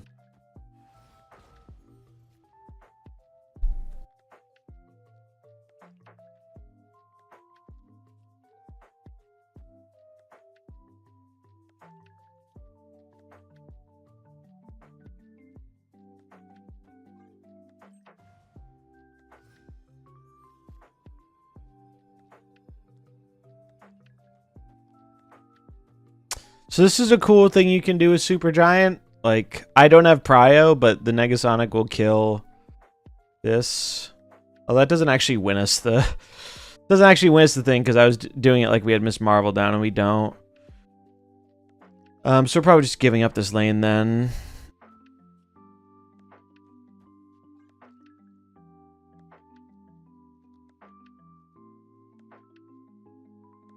I'm not sure if this is the best version of Suji to be playing. I think the Cannonball one might be better, but I wanted to try this kind of version. I think I need to tweak it a little.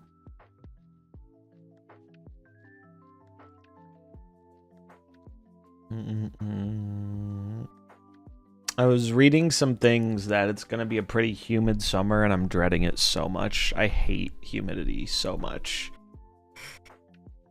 When I first moved down here, the first 2 or 3 summers, we had like no humidity, and it was fucking awesome. Goliath or Cosmo. I'm not usually huge on Goliath and Suji stuff, but yeah, like another thing like Cosmo or a Killmonger to hide. Probably goes in the copycat spot.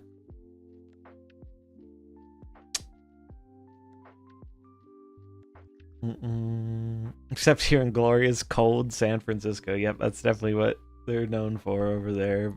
The nice cold weather. They just played a lizard? Huh.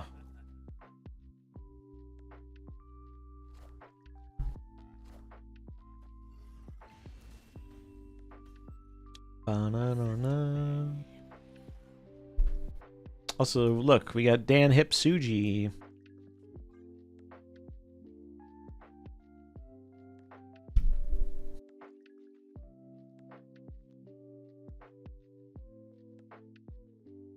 Ba-na-na-na-na-na.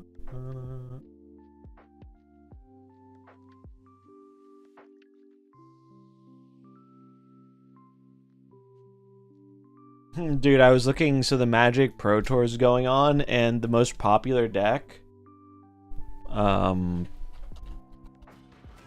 most popular deck for this standard Pro Tour is at like 46%. It's crazy. I know Hip gets a lot of hate from the community, but I really like a lot of the new ones from this drop. People are just very, I think people are very split on Hip. Hip seems to be one people either love or they really don't love. I like Hip quite a bit. When I visited San Francisco, it was a foggy and cold day we arrived. If I wanted to see Ascension Bridge through the mist, I could have stayed in Scotland, yeah. I was like when I visited Ireland, although I guess that's a lot more normal for Ireland.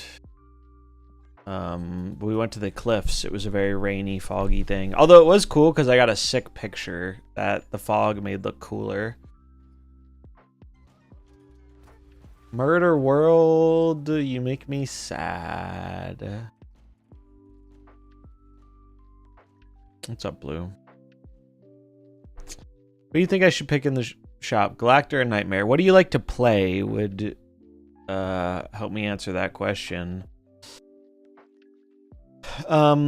Galacta is probably the better card and probably goes in more decks, but if you really like slamming down some big dudes, Nightmare is very good at that.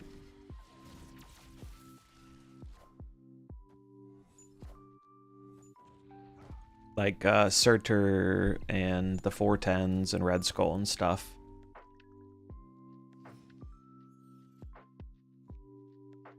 Who doesn't love slamming big dudes? Truth.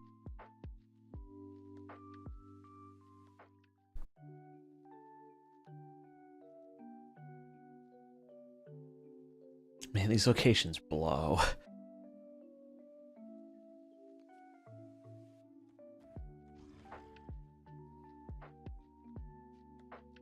This is not good. I like Control and Surfer decks a lot. If you like Surfer decks a lot, Galacta, no contest. If you are a big Surfer fan, Galacta is probably one of, if not the best card you can get in this game.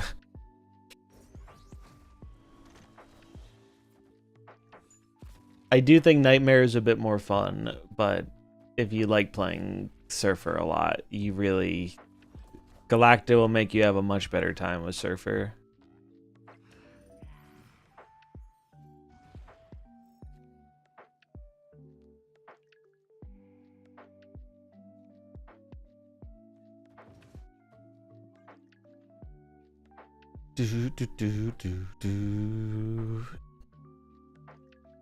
Why did they clog? I don't know, man.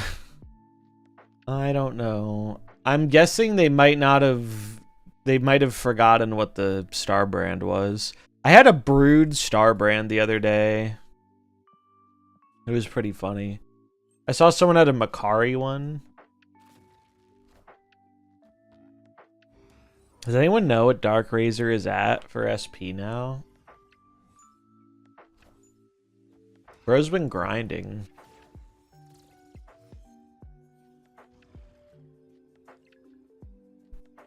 What is this? It's a coal.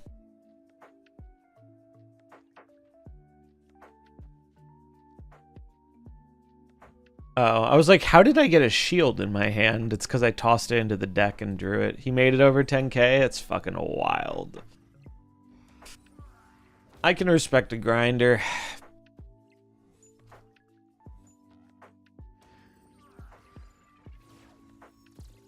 Damn. He's going for the record? What is the record? Oh, he put up a fight. He wants 12. It's wild, dude. I don't know how people do it.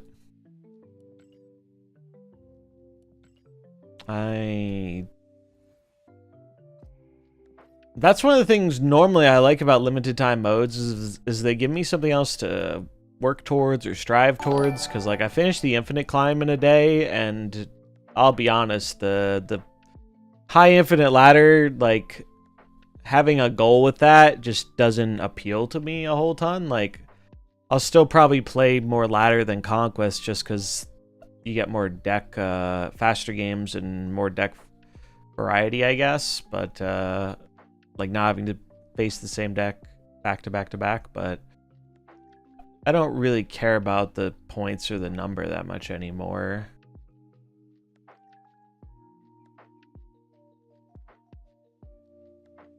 It's like I've hit rank 1 before. I don't really care to try and do it again.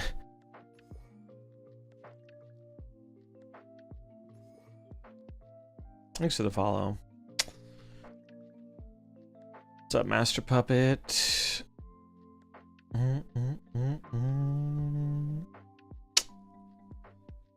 I think the copycat's gonna go for now, and maybe we'll put in Cosmo could be something we could do.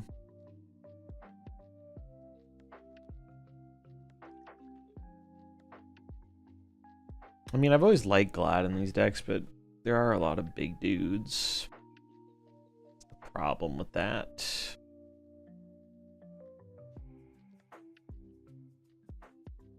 Actually, I might just try this again. Oh, this probably just loses to other people playing Nightmare. Master Mold. Master Mold's pretty fun. We need another 3, though. We have 4 2s. We need another 3 to balance out our curve and justify this Miss Marvel.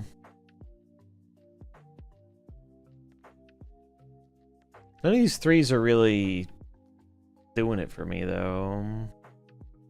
Copycat, that's actually what we had in before, but the Copycat hits are really bad last game. But she is kind of the best. It's like between her and Gladiator, really. Ghost is backup Suji. I mean, we could just put in Cosmo, like someone said earlier. Cosmo is pretty good in Suji decks a lot of the time. Or actually, no, you know what? We'll put in Rocket and Groot because this was in the list I saw on Untapped, and I like this card. The reason I didn't run in Suji before was because I was playing Malekith Suji. But we're not playing Malekith Suji right now. You don't really need the ramp from Luna. Alright, I'm going to run to the bathroom real quick, and I'll let the ad go while I do that, so you guys don't miss anything while I'm gone, and that way we won't have any ads while I'm playing for a good bit. So, thanks for hanging out. I'll be right back.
What's up? We're back. We're back.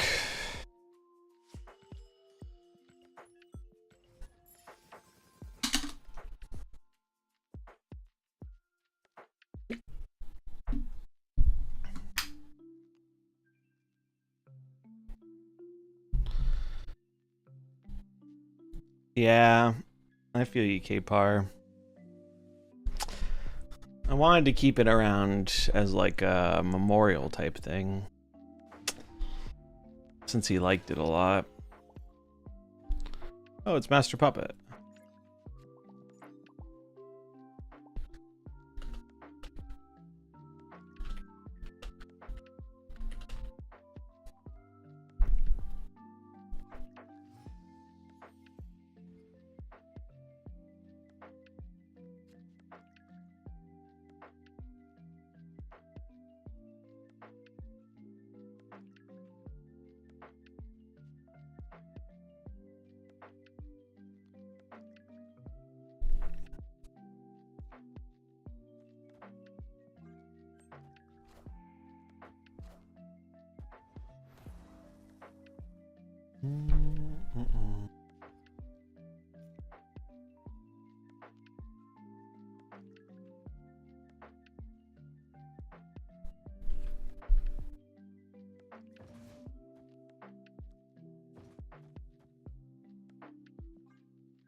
How'd the community find out? Yeah, his dad reached out to some of us.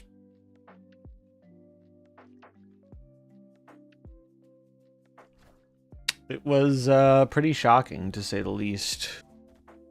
Quite sad.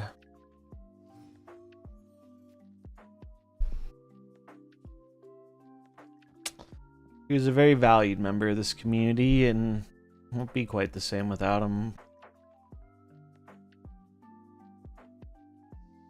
Especially someone so young, man. Like, I have a friend who passed very unexpectedly at a young age, too, and, shit's fucking tough, man.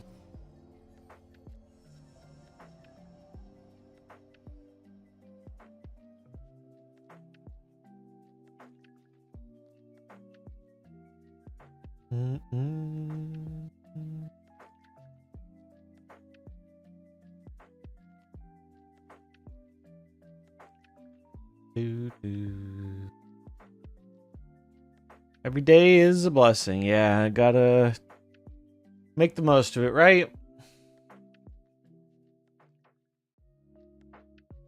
That's my philosophy. We'll go... This is pretty... Yeah, we'll just do this.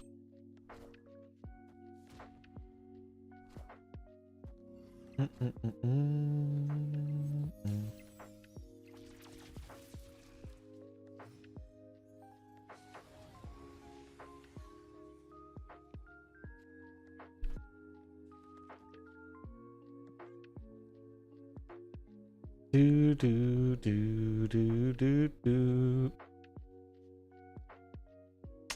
But well, all things considered, I'm glad we got the chance to know him in the community, and clearly it was a important thing to him too, because I mean, if it wasn't, I don't think any of us would have found out, you know. And he did hit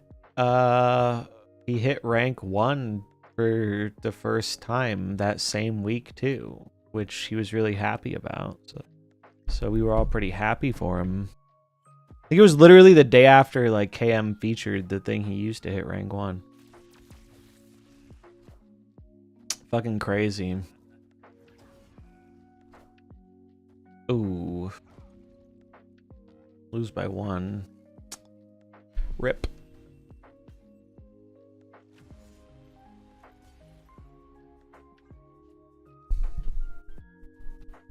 Do do do do.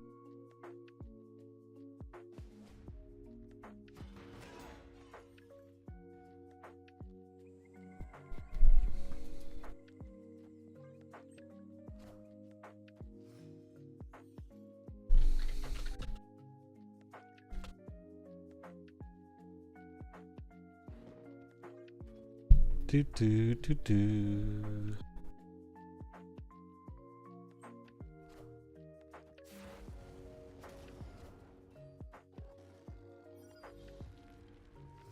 Do, do, do, do.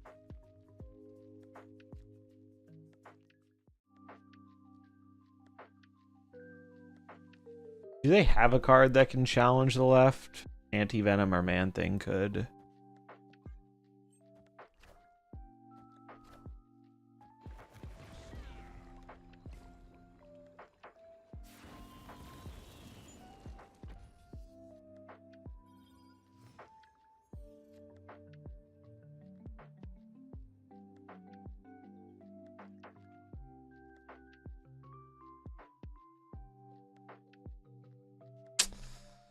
It worked out.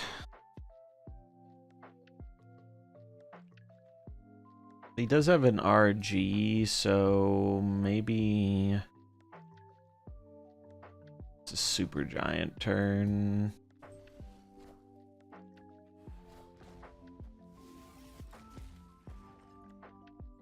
Raising money for Kyver's medical and food expenses. Sounds like a good cause. Here, we'll... Boom. What am I doing here? Probably this.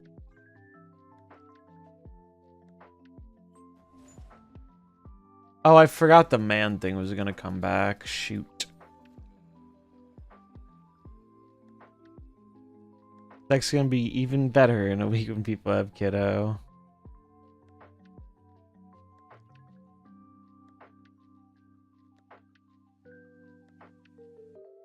Oh man, Man-Thing's very annoying. This is still 9. So as long as one of those cards is in Hazmat, which I have a feeling it is Hazmat. Or I guess it just can't be Hazmat Cage. Hazmat itself is fine.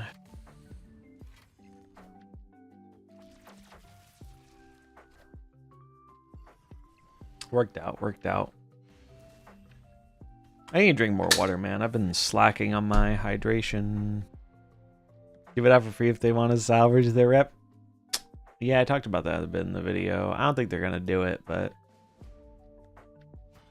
I don't know what they're going to do. Kid Omega is a Modern Horizons 3 card. It's so fucking true. That's so fucking true. We're getting pretty on in the week, so it's like I wonder if I imagine they're gonna want to have a statement out before the weekend. It is a holiday today, that's true, so probably don't expect much today, but I'd imagine they'd want to do it tomorrow rather than Monday. But we'll see. But yeah, stay hydrated, folks. It's hot as shit out. And hydration's important.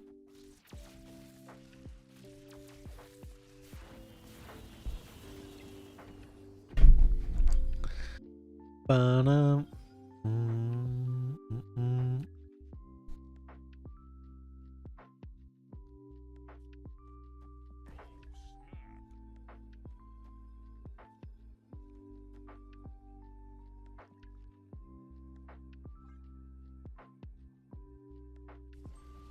Actually, maybe I should have played Bob so the miles would move. Ooh, that's a big Laufey.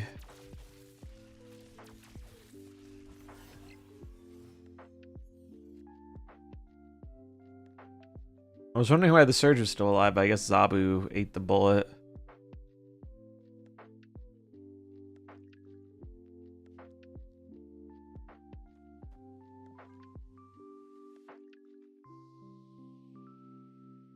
It is taxing trying to remember a whole Nightmare hand.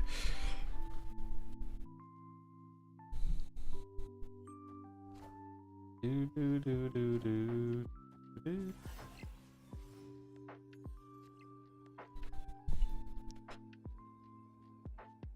Okay.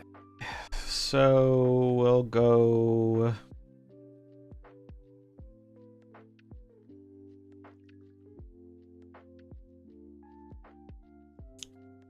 Probably as hazmat.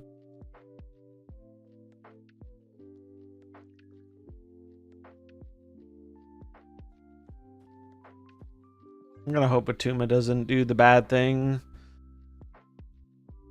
Although if he just hazmat cages me, we probably are in trouble too. We'll see.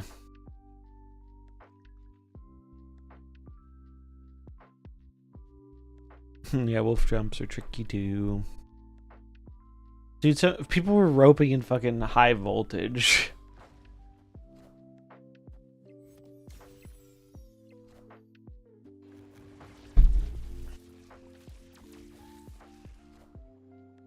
Damn. Red Guardian cooked me. Oh, Tuma cooked me too.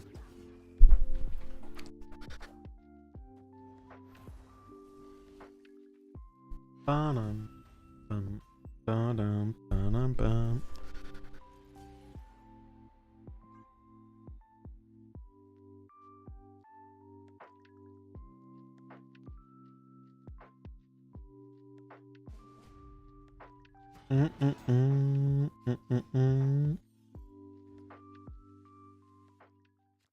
Shit. Hey, maybe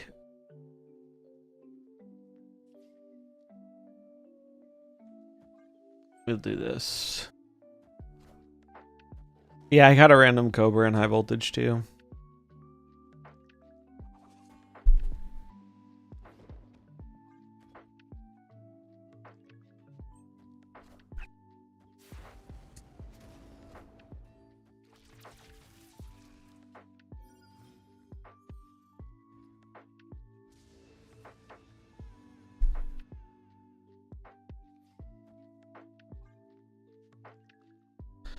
Bum, bum, bum, bum, bum.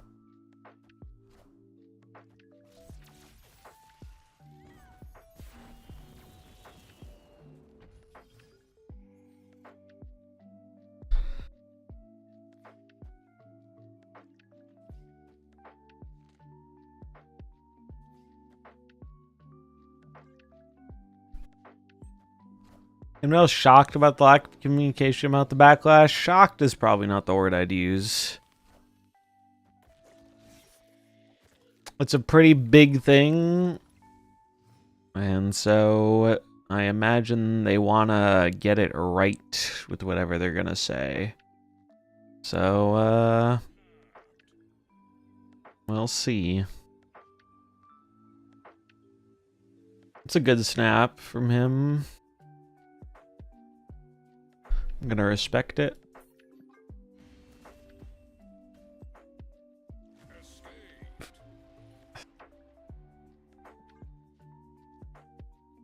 Ba, ba, ba.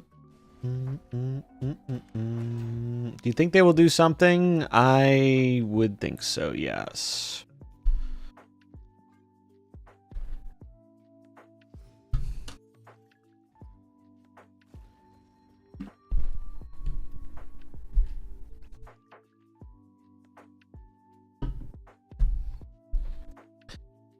Not loving these locations.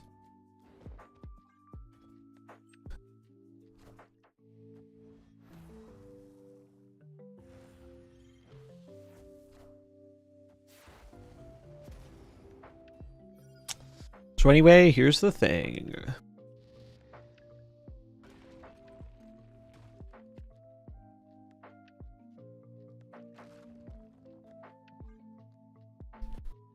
Banana, banana.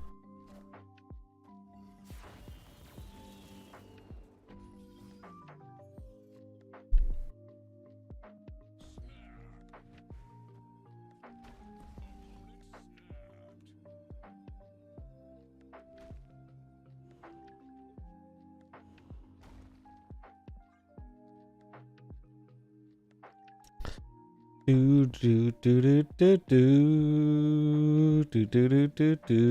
Yeah, Magic Arena has a lot of its own problems, for sure. I love Magic as a game, but yeah, there's a reason. I play Arena a little bit from time to time, but I certainly don't spend any money on it anymore.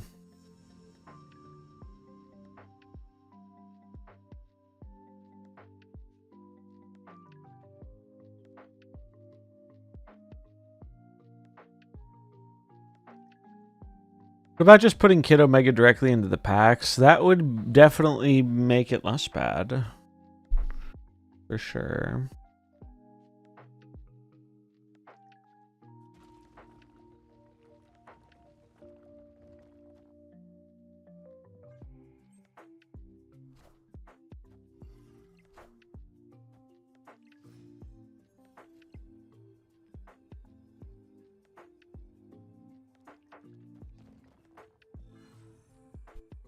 Do do do do do do do.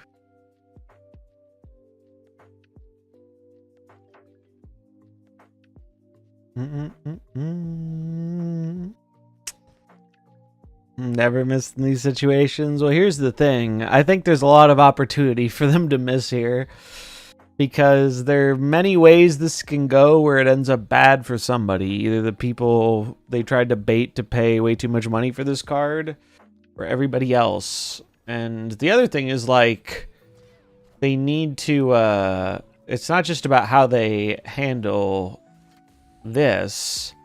It's about how they handle the things that are in, like, follow-up to it, which are like the Sanctum shop and some of the other new mode coming next month. Like, it's gonna be an interesting time, that's for sure.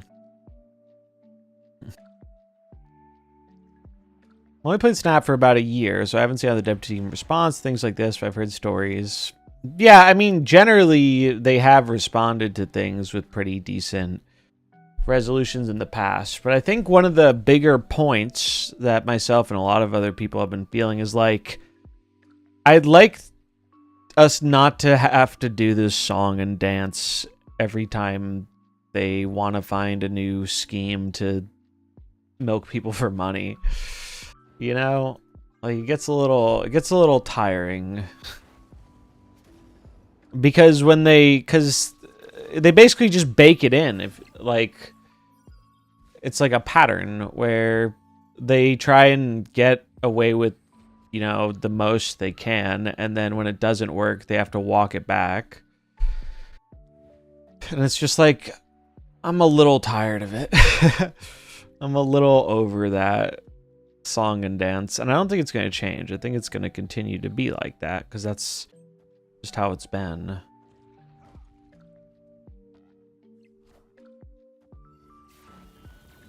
I don't have a whole lot of, yeah, it's like the fool me once, shame on me. Or fool me once, shame on you. Fool me twice, shame on me.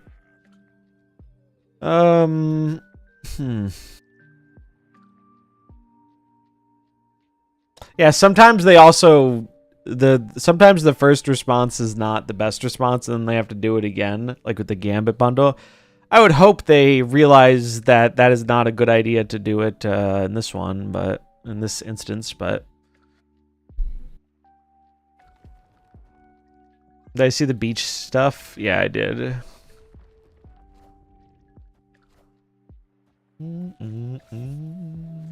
We're all frogs in a pot of water, and they're experimenting to see how quickly they can heat it up without us jumping out. I think it's a pretty apt analogy.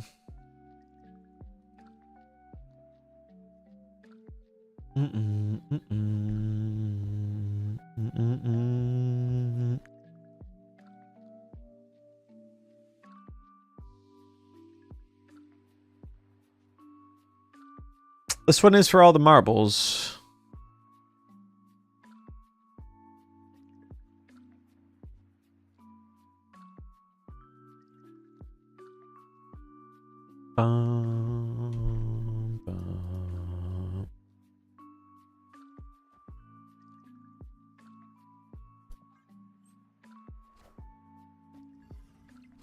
I'll be honest, I didn't do the math on this, but I'm gonna hope it's enough.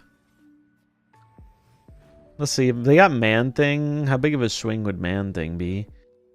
Man Thing would be 7, 8, 9, 10, 11, 12, 13, and then another 2 on that. 14, 15. It would be enough to swing this lane.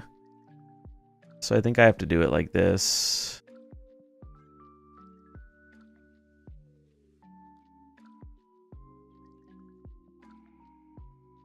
I guess I should do the math on this. I would go -3 plus another -6. So I go -9. That's still enough to win the right after max. Do do do.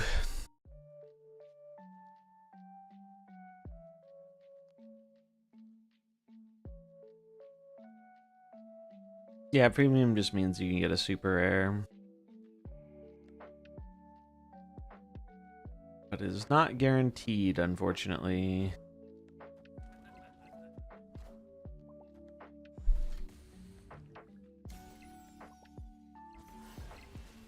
GG's.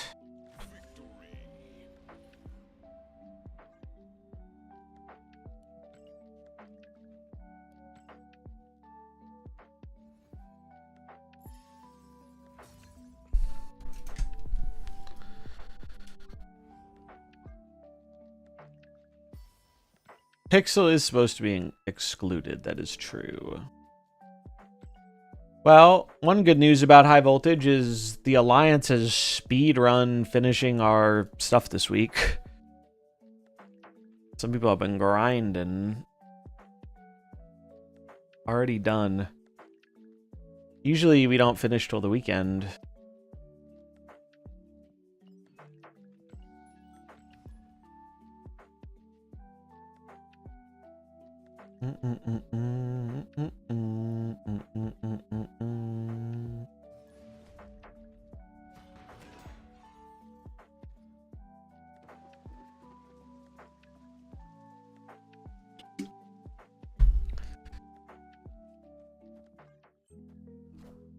Negasonic is mean, sir. GG's, Master Puppet.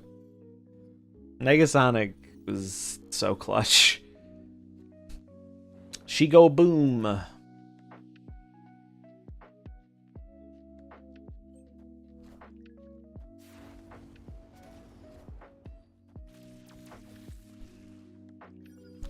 Ba-na-na-na.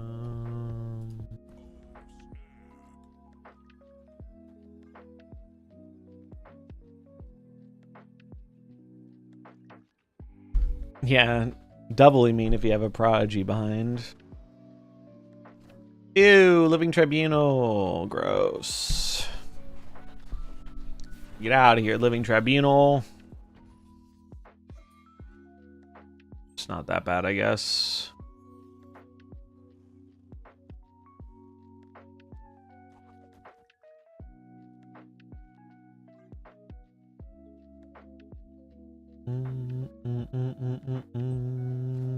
C2? I guess so.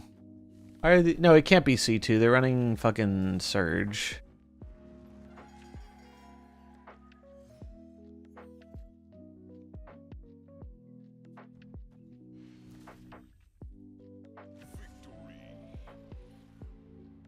Yeah, I like the Rocket and Groot a lot better than the Copycat. I don't think it's Werewolf because they're playing Elsa. This is just like a control list. I've seen this. They run... This is probably like Kitty control.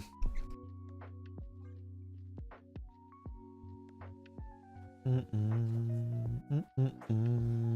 are going to do some Kart today, though, too. I haven't played my Switch 2 a whole ton the last few days because I've been doing other stuff. So I want to get back to karting. And then I think next week I'm going to do some Sea of Stars again.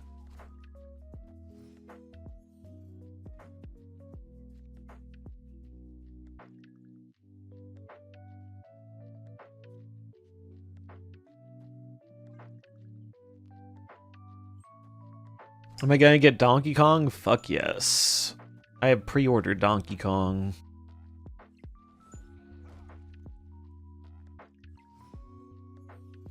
Looking forward to Konging it up. I'll respect this, Snap. the Magic set you play the same format as the Final Fantasy? Yes, Magic is allowed, or the Final Fantasy set. So the Final Fantasy set is a standard set, which means it is illegal in pretty much every format.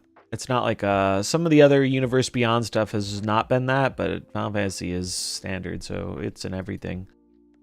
But yeah, the first deck I'm gonna cover is based on Final Fantasy stuff, and I'm looking forward to it. I ordered the cards for that a few days ago, and I'm looking forward to them coming in. I might try and facilitate doing, like, adding a weekend stream of, like, Spell Table to the rotation, maybe? I need to do the video first, though. That's got to be the priority. Once I get the video done, then I can figure out whatever else I want to do. What was the card cost comparison to Snap? Like, how much do the Magic cards cost compared to Snap?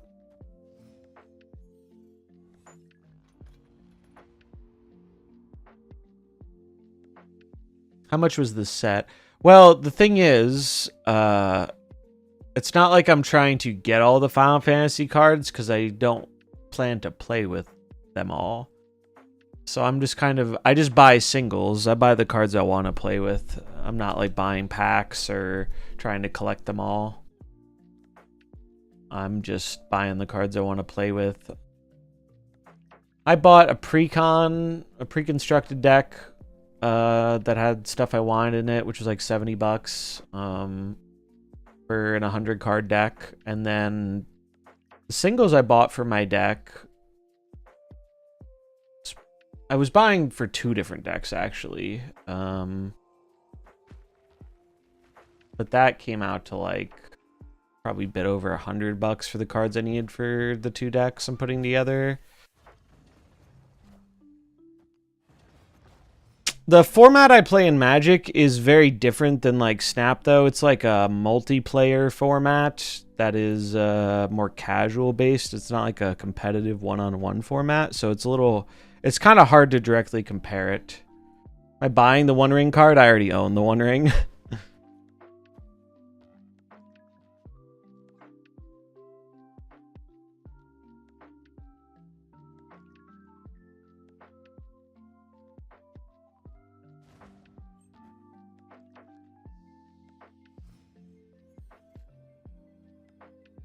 Isn't that like Millions, or is that a special edition? No, that's a one of one. That's a serialized version of the card. The regular version of the One Ring still ain't really cheap, but it's not millions of dollars. I think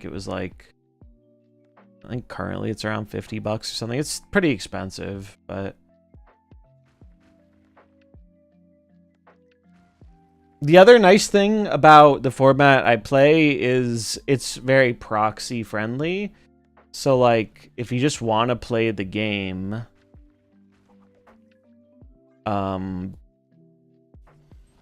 like if you just wanted to play the One Ring, you could just print it out and then put a land behind it and put it in a sleeve, and no one would really care because it's not a competitive format. Basically.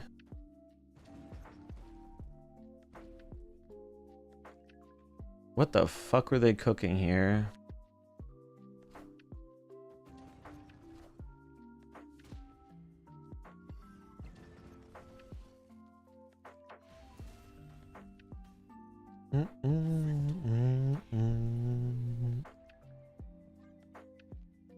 Ba-na-na-na-na.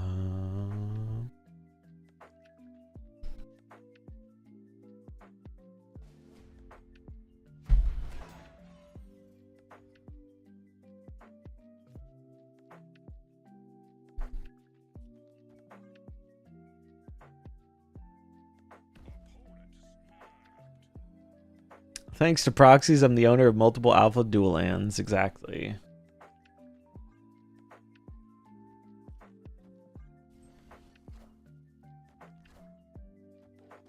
Do you think Magic is beginner friendly? It can be. It takes the format I cover is an eternal format, so it has the whole card pool of all the cards in the game, and multiplayer makes it a little bit more complex than 1v1 is, but like I think if you know other card games, it's not that hard to learn. The thing with Magic is Magic, the basics are very easy to learn, but there can be very fringe scenarios that are not always the most straightforward. This kind of fucks up my Miss Marvel, but at least you get the Iron Patriot card. Played in the late 90s. Dude, fucking Magic Online is still going. Oh, man. Oh, man. I'm just gonna retreat.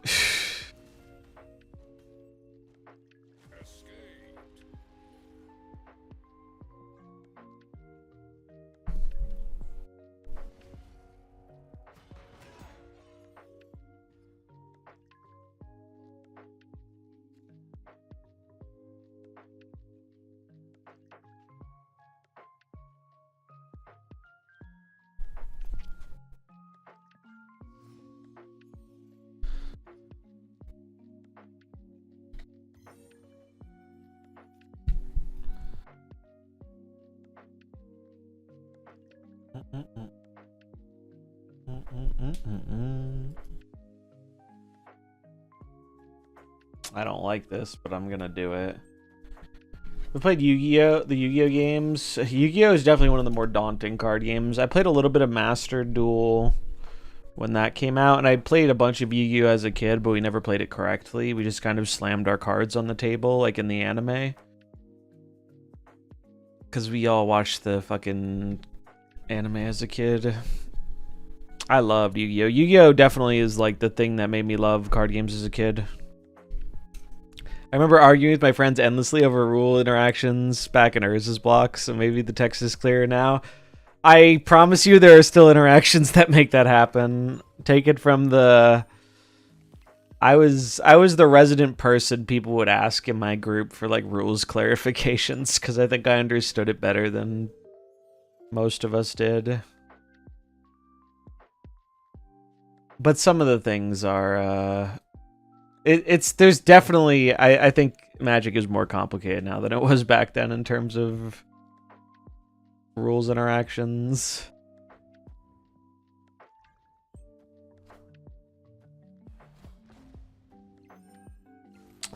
Suji's quite good here. I don't know why they played the Galacta in the middle, but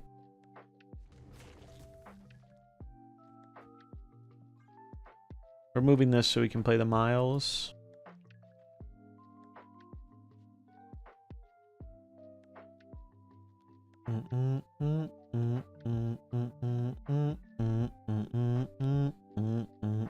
It was funny though, when Master Duel came out, I played a little bit of Yu-Gi-Oh! Just for some childhood nostalgia, even though it's not really the same because it's very different, but I learned there's an archetype called Dragon Maids, and I fucking loved the Dragon Maids. They were so funny.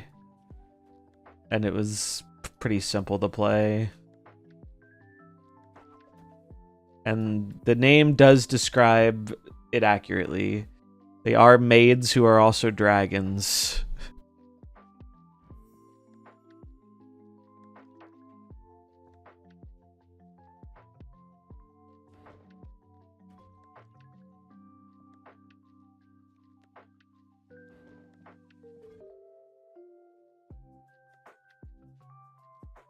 Maids as in servants, yes sir.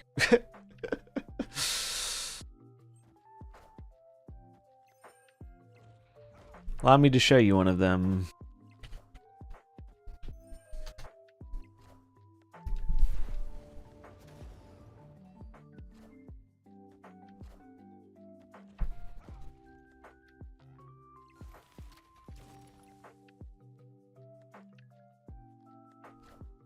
I think we win.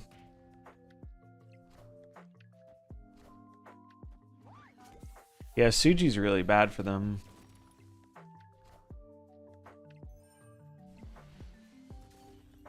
House Dragon Maid. Played a bunch of this card. And then this was the other card. Dragon Mage Shio. Yu-Gi-Oh has a whole fucking dissertation in the text box, though, which I found off-putting. I never wanted to learn what my opponents were doing. Too much reading.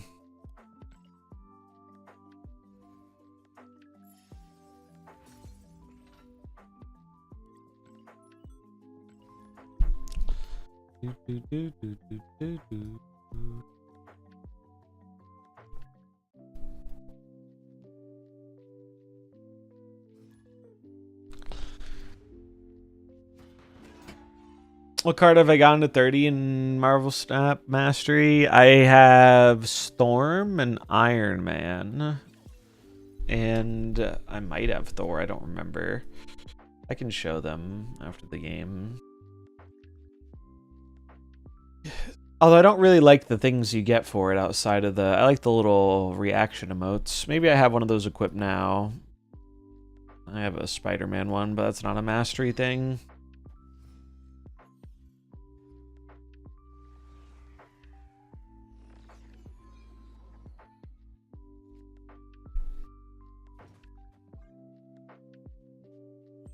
Does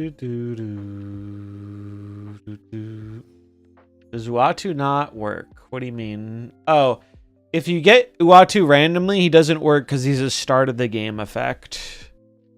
So unless you're putting him in your deck, his effect does not go off.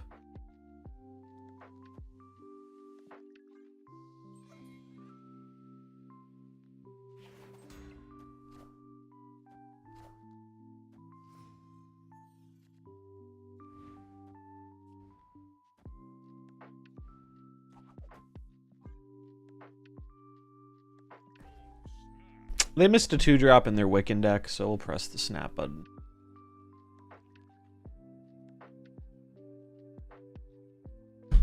We curved out pretty well. Kind of a waste then? Yeah, I mean, I didn't... It's not like I tried to get to Master Degree 30 on those cards. I just had a lot of variance for them.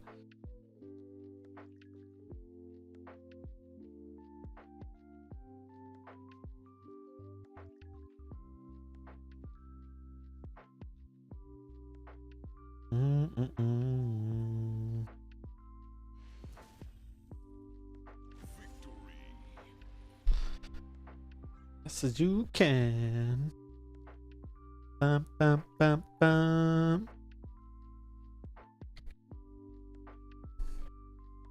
Do do do do do do do do do.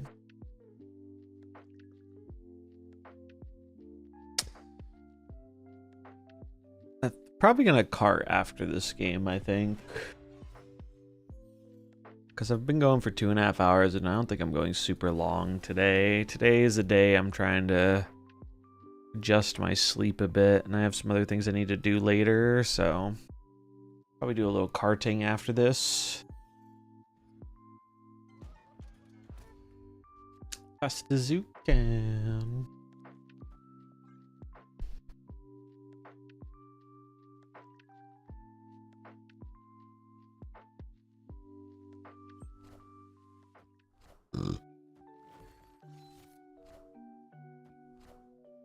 Bob is trapped. Send help to my boy Bob.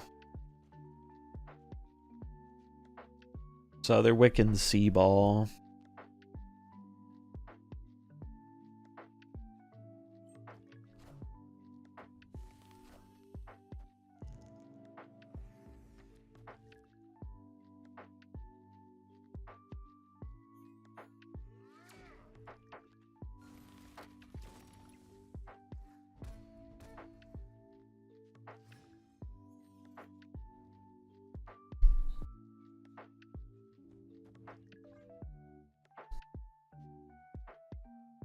Do, do.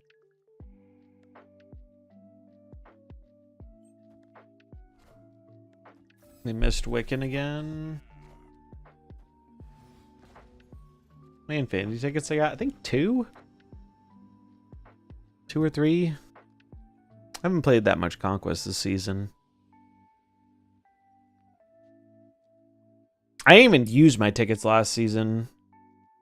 Didn't even have time. Should have donated them. I just forgot.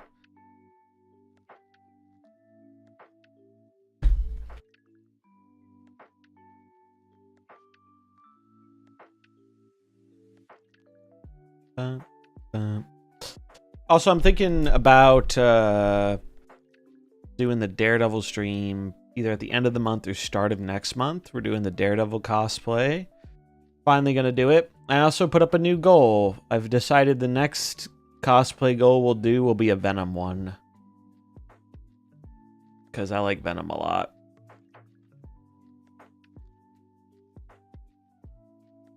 And Venom will be much easier for me to do than Daredevil will. In terms of like streaming. Fenris Wolf. Okay. That's probably fine. Or no, I want to...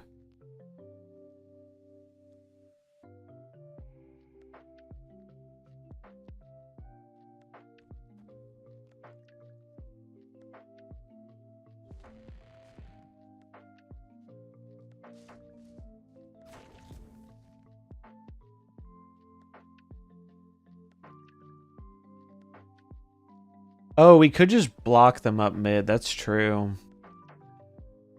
Although I'm not really worried about this acid arrow. I think if I just do this into Miss Marvel Maximus, it's really hard for them to win.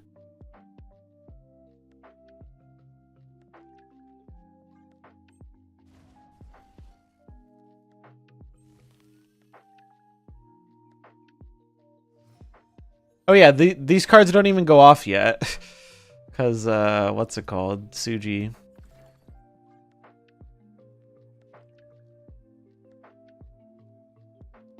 Dude, Daredevil Basuji's so fun. You'll need to do the Venom dance he does in Rivals. Oh god. I wonder if they'll nerf Surge. He's my new favorite card and seems to happen to all the favorites. I think Surge is going to be left alone. But, who knows? I have no idea what's on the fucking OTA docket for next week in terms of like buffs or nerfs. Like, other than, I mean, Kid Omega would be if people fucking had the card.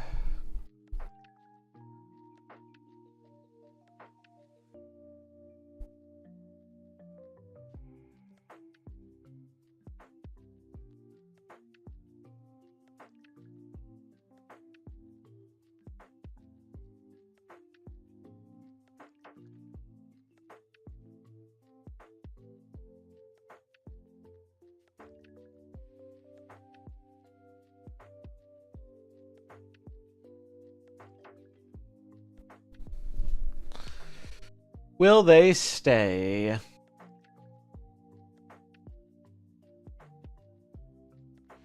They will not.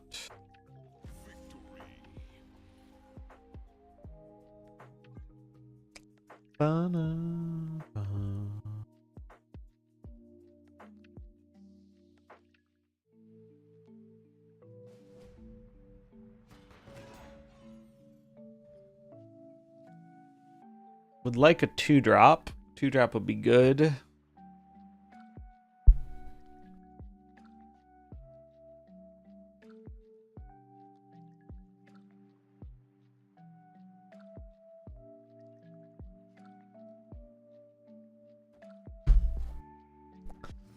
Bum, bum, bum, bum, bum.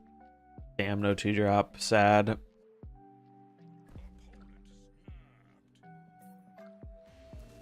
Not great locations for me. They probably have their Wiccan Curve. Easy retreat for one.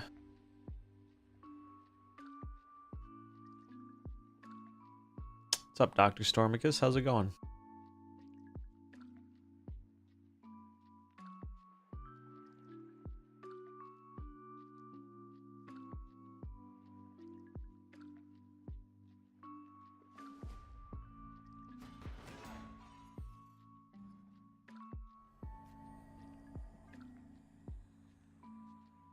Finally made it to Infinite. Nice. What'd you use?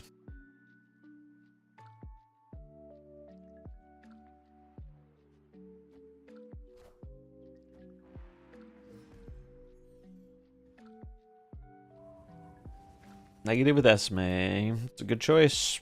Deck is good.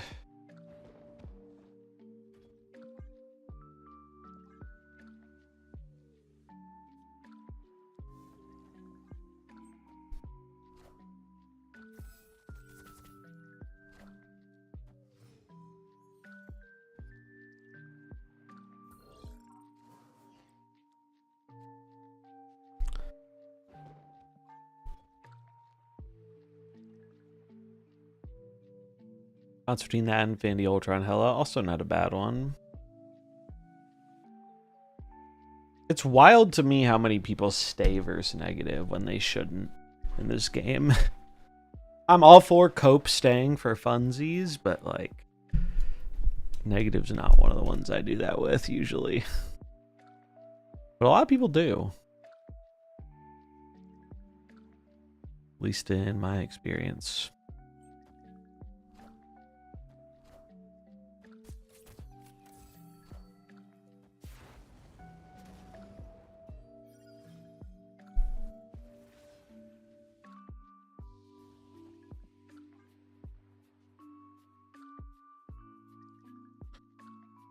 Bum bum.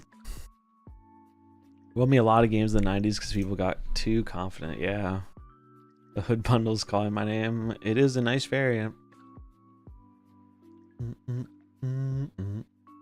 Oh yeah, I heard back from the guy I'm doing the interview thing with tomorrow about digital good pricing in or online digital good pricing in the Twitch and YouTube space.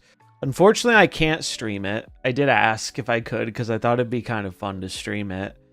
But he did say after they get the results of their research in, maybe we could do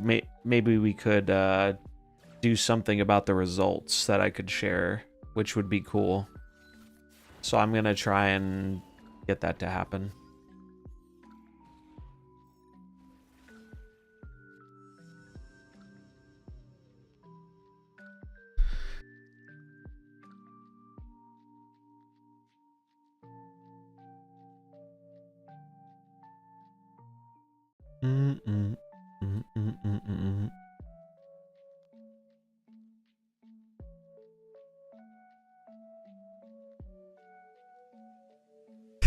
They're not very good at drawing the card Wiccan, it would seem.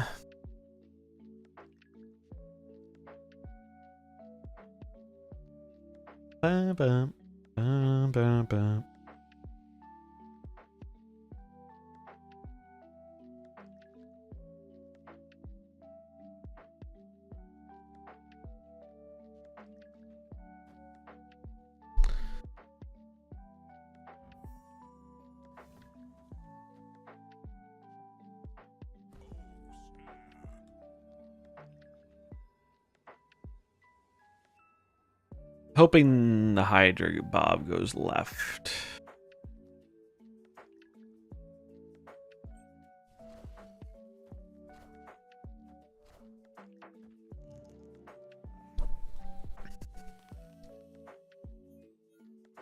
Lots of nightmares so far. A lot of fun. Pretty good with the big boys packages, I think. That is such a funny card for them to get. Basically means I don't think I can lose here, most likely. Famous last words, though, right?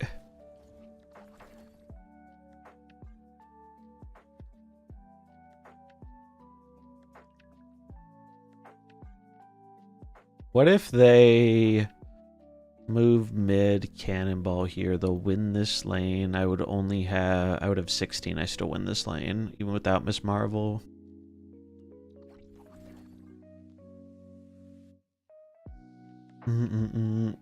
Yeah, the Surtur one has been the most consistent for me, and it's also popped up on Untapped and seems to be doing pretty well.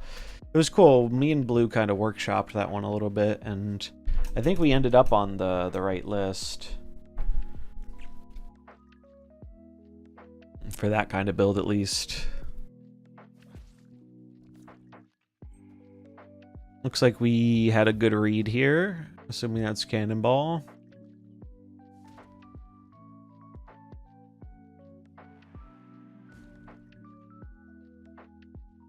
Do 34 card Monty with it. That's funny.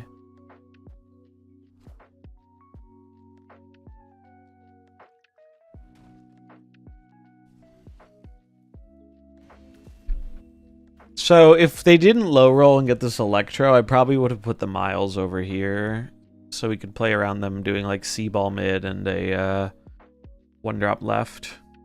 But didn't have to worry about that because they got Electro.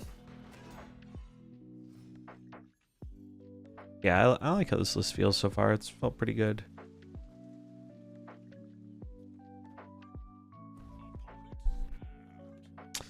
I'd say I have drawn the card MarvelSnap probably, but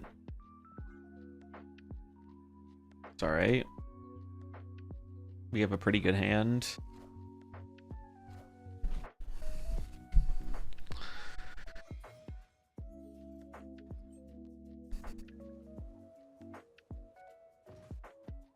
I'm gonna beg for them not to play fucking what's her name on the right here, Mercury.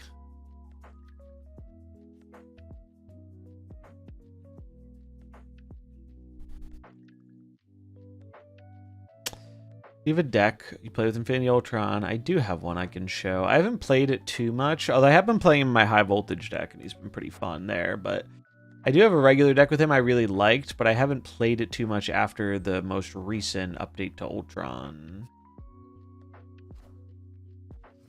So I don't know how it stacks up, but I think it should be fine.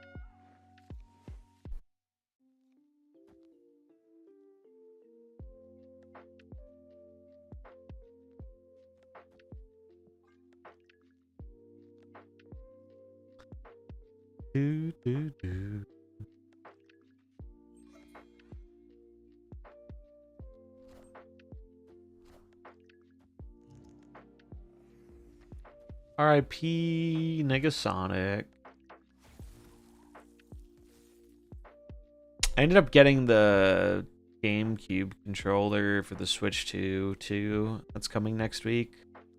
Looking forward to that.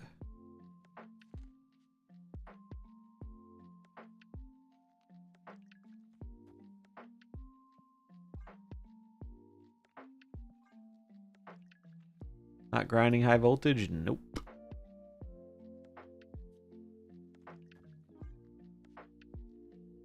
I will do my quests in high voltage, and that's probably it. I actually have a decent bit of fun with it casually, but I don't think people want to watch it.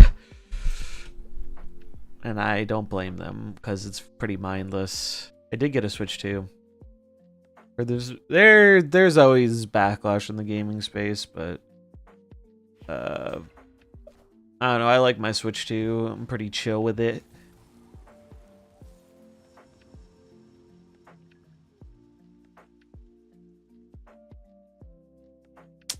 I'm pretty pleased with my console. It is very random. High voltage. I think it's pretty badass too.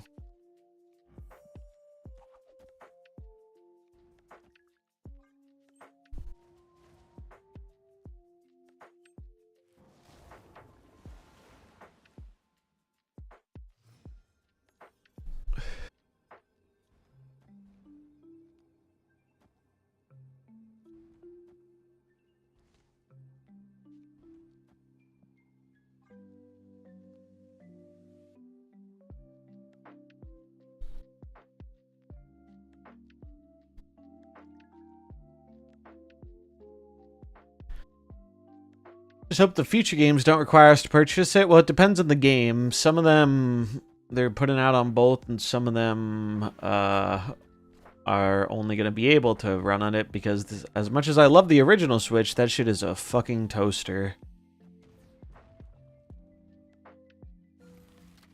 Like, I can't imagine, cannot imagine Mario Kart World running on the Switch 1.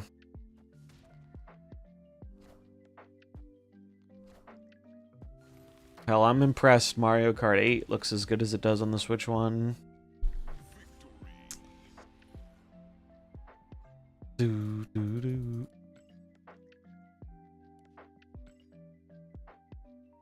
Oh, we snagged a ticket. That's nice. We'll post this deck because I had some fun playing Suji. Rocket and Groot definitely felt quite a bit better than Copycat for me. Bonanza can't come soon enough. True. Bonanza's in like a month, right? I think.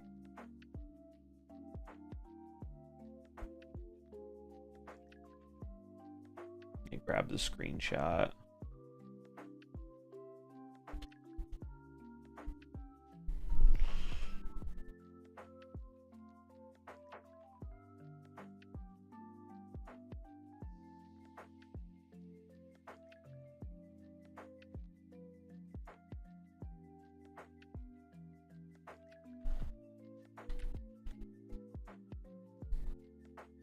All right, grab this. We'll post the deck.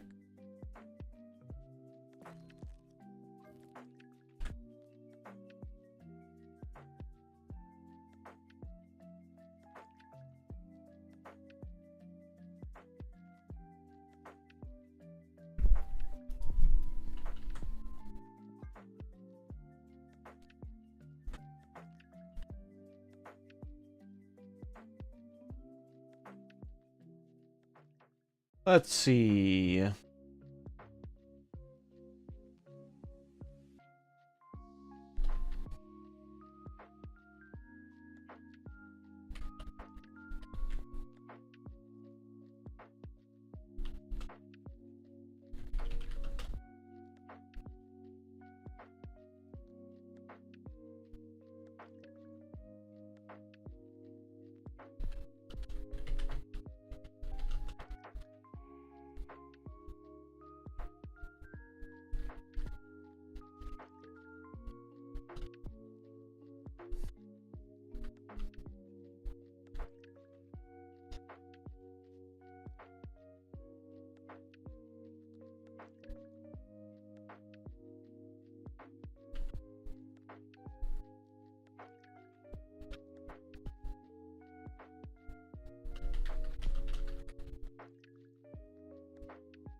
Where did you go to pull up the feature bundles and cards for the Fantastic Four card release?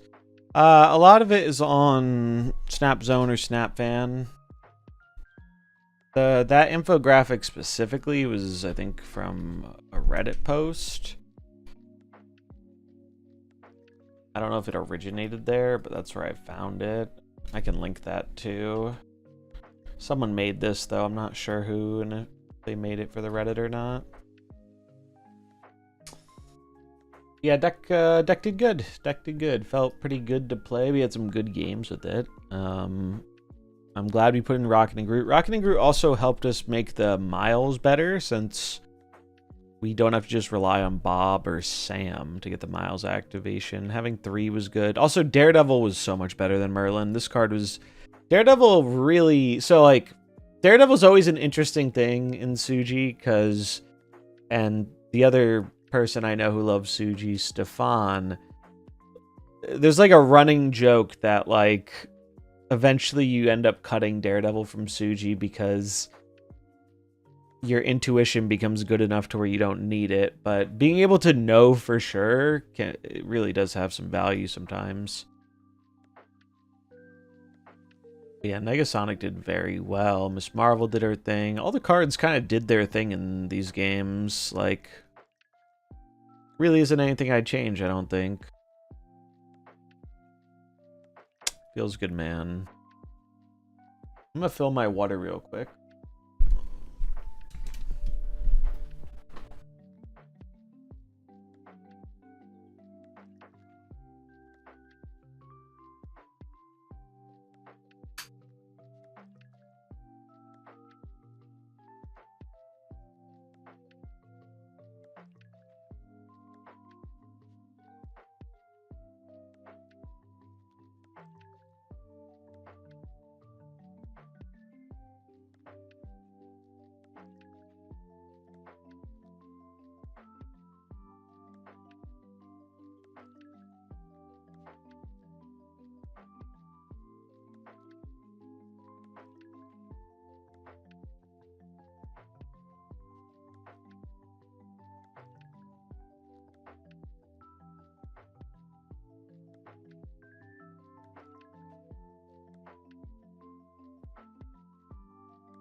All right. I'm going to controller.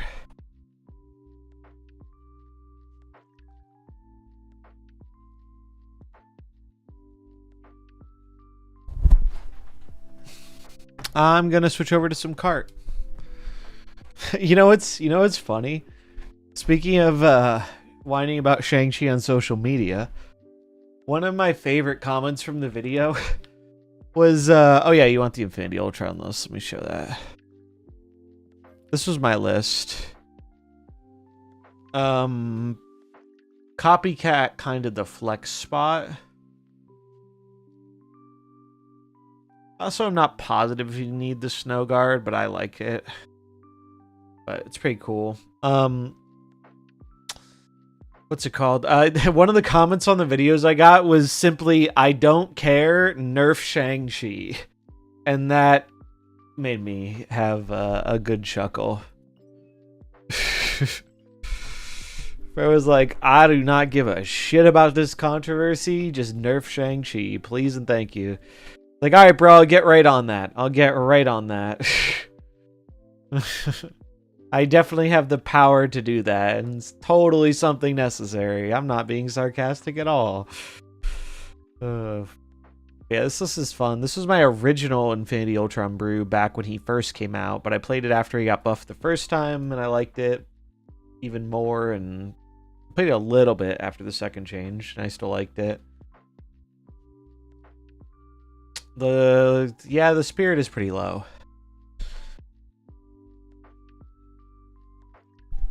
Honestly, my best advice is if it is it can be stressful when these kind of things are happening in a game you're invested in and care about, but I find the best thing that you can do really after, you know, we've made the noise we're gonna make about it is to just focus on other stuff that's important to you in the meantime, because only focusing on all the bad stuff going on just kind of stresses you out a bit, and it's not going to make them give us an answer anymore.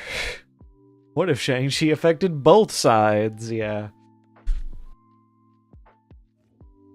I will play one game in Proving Grounds with the Ultron deck real quick. Wrong deck.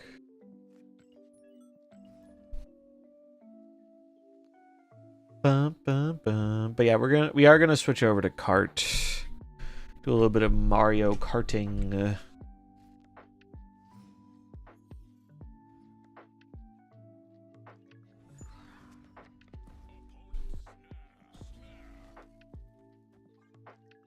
Kahori Avatar. I love the snow border on the Kahori. It's great. Oh, I just realized blocking the what's it called?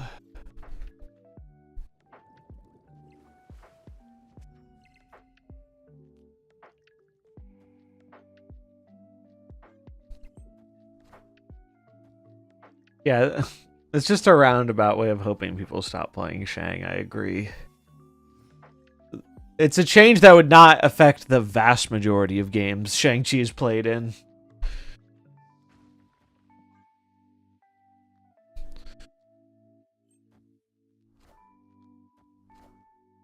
Thanos was Sauron. Let him cook.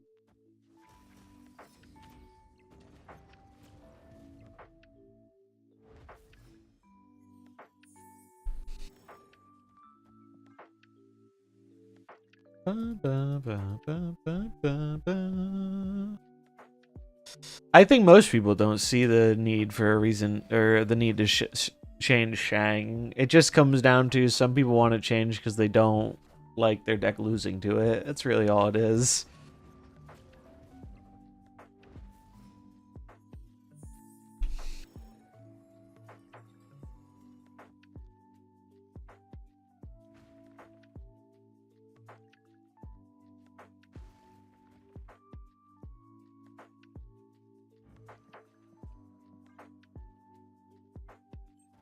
I think Nightmare is a competitive card. I think it's good enough to be considered a relatively competitive card. Like, I think it gives a pretty big boost to the Searcher Sauron deck.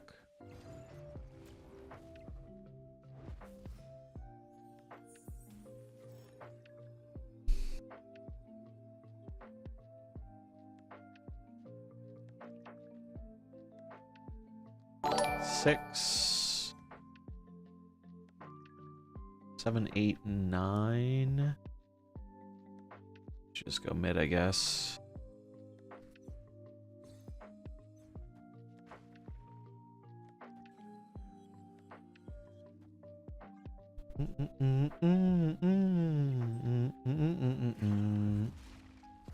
Ah, they're playing the Scar. Makes sense.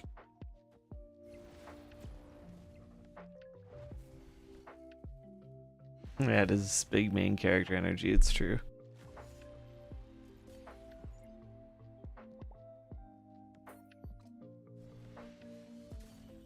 Yeah, they had a pretty good draw there, and mine was alright, but it wasn't better than theirs, that's for sure. I do think that is one of the decks, or one of the styles that Ultron has a little bit of a harder time with, is the big boys, because they sometimes go taller than you, but it is a fun deck I like quite a bit. But yeah, we're gonna play some Kart now. Let's do a little bit of karting. Where is console stream? Oh, it went to sleep. I have to go turn it back on. Liked your video on the event. Good to see content creators who don't kiss second dinner's ass. Doda it is. That's what I try and do. It is what I try and do, so I'm glad it's appreciated. I've been doing it before it was cool. Alright, 1 second.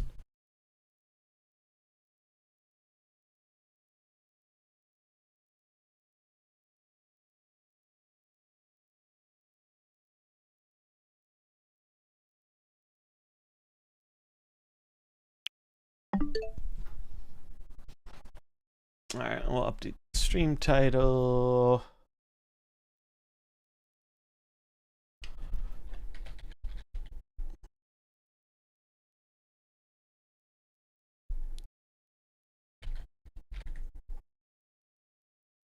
For karting.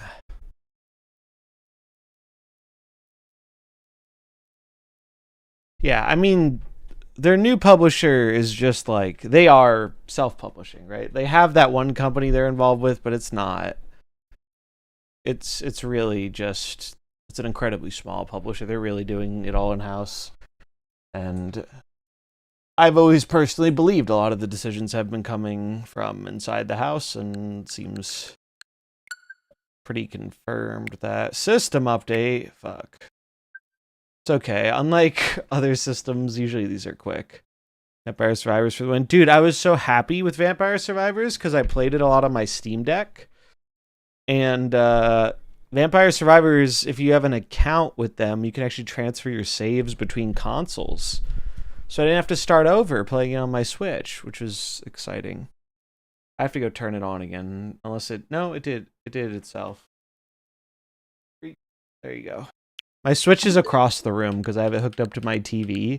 I just swap the HDMI cable when I stream it. Come play Shadowverse. Do not look at the Steam reviews. I watched Harry play a little of that the other night. Safety's been playing it a bit. It seems fine, but I don't love the style, and it's not even like the anime style. I like anime style, but it feels like there's something about the visual aesthetic of it that just doesn't... I don't dislike it, but I don't find it compelling. But like, it's not like, oh, I don't like it because it has waifus. Like, I've played many waifu games before. It's just something about it just doesn't like jive with me, and I'm not really sure what it is.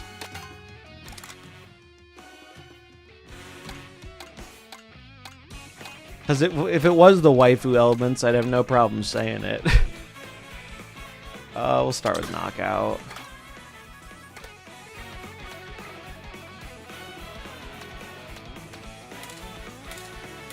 I think a lot of the complaints with Shadowverse stem from the old one was like absurdly free-to-play friendly, and the new one is less so, but I'm not really informed, so that's like the very vague gist of it I got. Let's rep the Piranha Plant again. But again, I don't really have an informed opinion. I haven't done research. I'm just going off of things that I've heard. The old one, you could dust singles and focus on one deck, and you can't do that now. That is probably what it is, yeah. That is exactly probably what some people are complaining about then.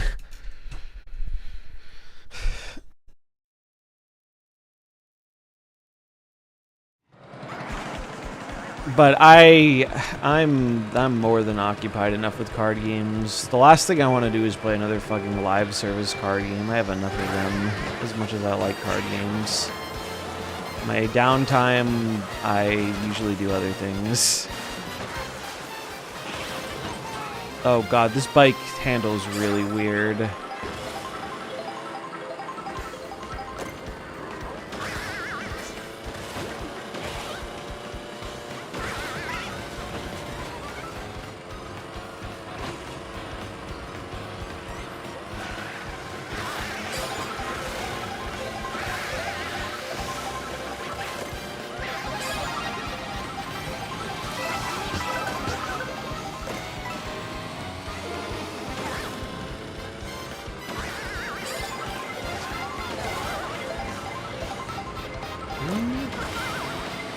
Alright, we're doing alright.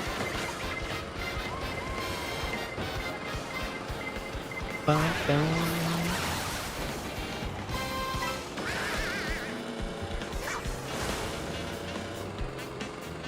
don't think I like this bike very much, though. I think I might... Oh, I'm not gonna make it. I'm so not gonna make it. Fuck. We're changing the bike immediately. The pipe bike is not it. The pipe bike is not it. It looks cool. Well, cool might be a stretch.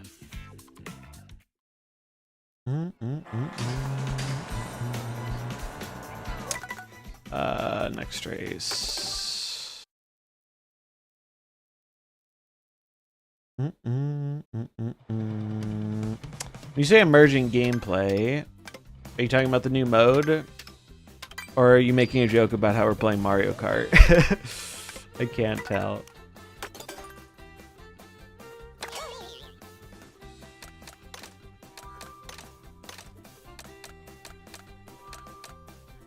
Knockout Tour is sweet. Let's try the little bloop. They can't joke about Mario Kart, okay. I'm so ass at Knockout Tour. It's hard, man. It's hard. Last stream, I did really well at the start, and then the whole second half of the stream was like, oof, big oof.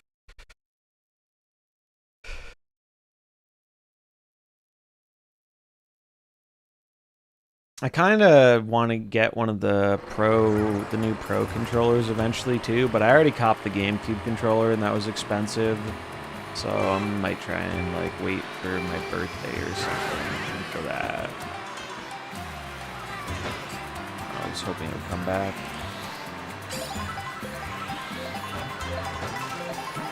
Knockout Tour is such a fun addition to the game.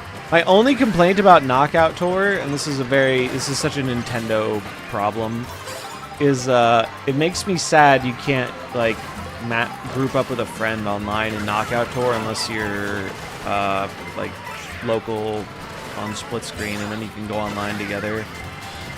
With you can like join a friend's lobby for regular racing, but if you want to do Knockout Tour with a friend online, you have to do a private match with bots, or unless you have enough people to fill.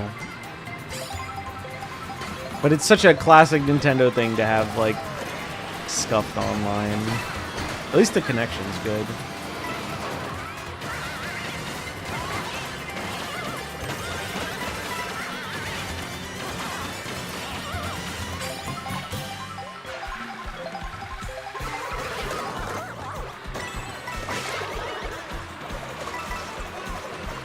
24 players is fucking so chaotic, though. Like, I like it, but it is fucking wildly chaotic. Step on Bird Dragon.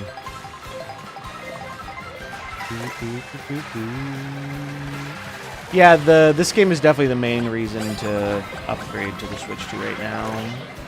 Donkey Kong, I think, will be another good reason, but especially if you're getting it for the kids or the driving factor, Mario Kart will be the big one. And it's great. I've had a really good time with Kart.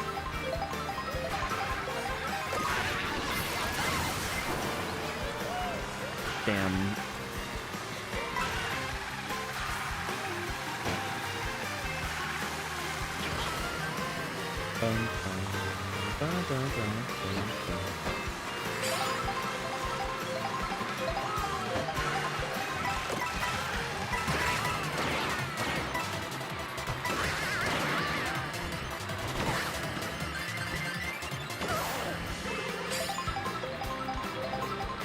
I love the selection of characters too. It's so like there's so many like who the fuck asked for Cataquack? But I love it. I love that it's here.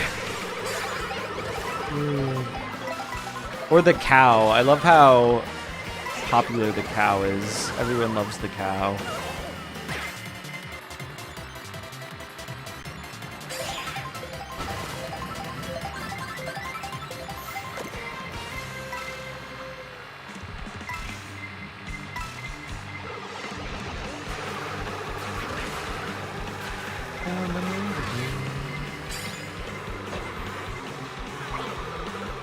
Fuck you, Luigi! Oh no.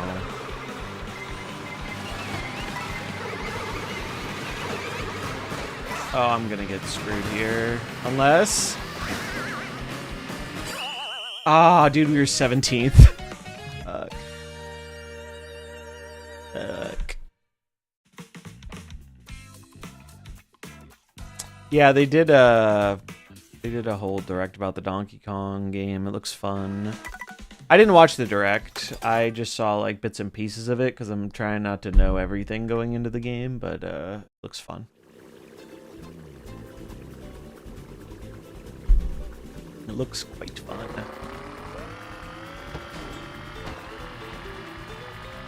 I'm really pumped for Metroid Prime 4 though. Dude, when did Metroid Prime 3 come out?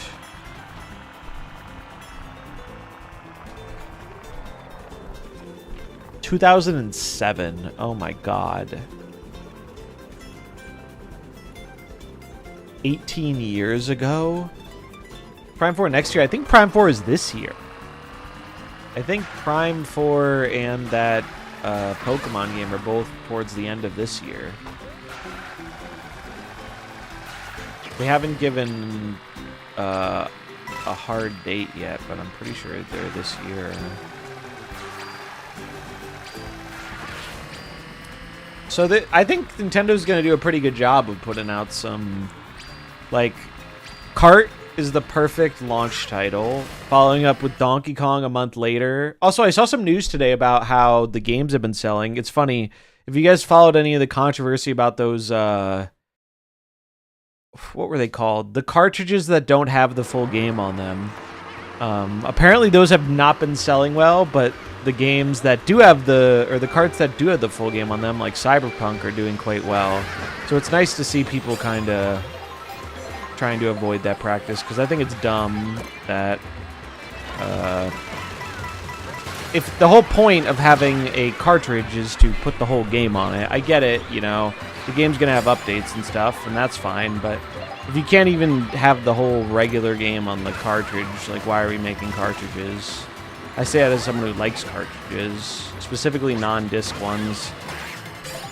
Like, that's one of my favorite things about the Switch, is I love how it's still a cartridge. Because at this point, a disc is just a digital license to play the game most of the time. But at least they, you know, have the whole base game on it usually. Not always, but usually. But it's nice to see people who are like, yeah, I'm not gonna buy a physical version of a game that doesn't even put the whole physical thing on the cartridge.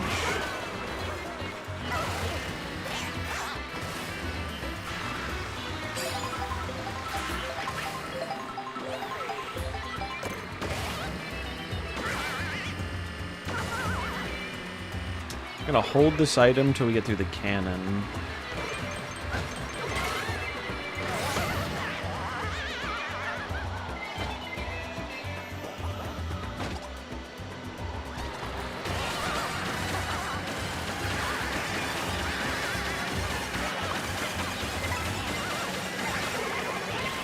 That worked out.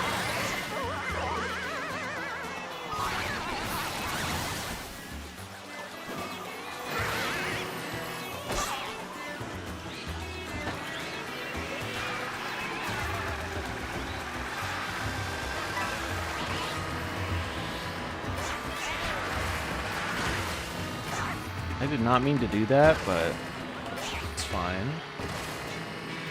What about the extra $10 charge for regular games? I think charging $80 for games sucks, but I'm not surprised it finally happened, because games have not gone up nearly as much as other stuff.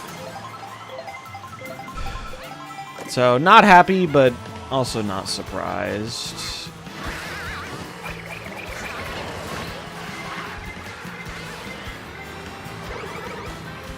I do wish one of the other companies did it first, though, because they probably would have taken more heat about it than Nintendo would have. Like, Nintendo did take heat for it, but people are going to buy the games regardless. All things considered, though, gaming is still, I think, one of the most affordable hobbies in a lot of ways in terms of hours of entertainment per dollar cost. Obviously that might depend on what types of games you like spending 9,000 gold to get Kid Omega is not the most affordable, but in general, I think gaming is a pretty affordable hobby more often than not.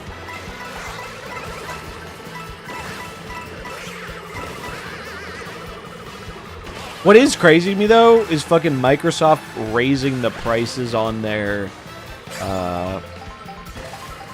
console hardware this late into the generation. That is wild to me. It's like they are fully conceding.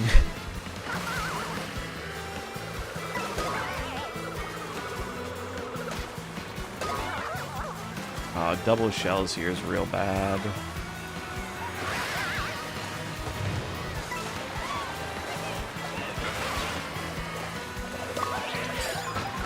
Save me item.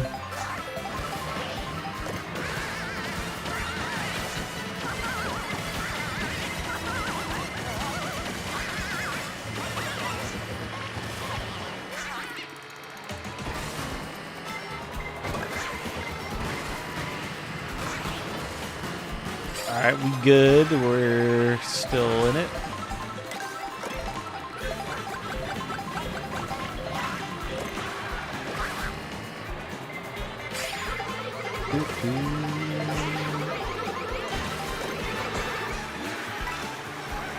I've definitely been more appreciative of like single-player games or games that don't have a lot of microtransactions more recently. Like Mario Kart was $50 with the bundle of the console, and I bet they'll probably eventually do DLC for the game, but like I'm so over live, like every game trying to be live service. I just want fun games, man. That aren't trying to nickel and dime me every chance they get, while also like charging for the game itself. Sometimes it's fucking crazy.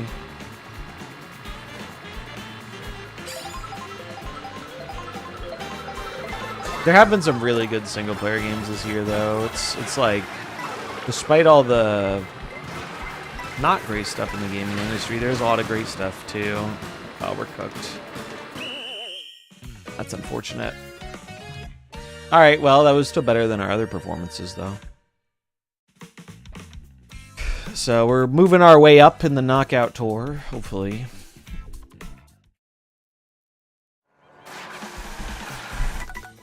I'm very excited to get back to Expedition 33. I've enjoyed what I've played of that game a lot, even though I've only played a bit. want to play Blueprints too.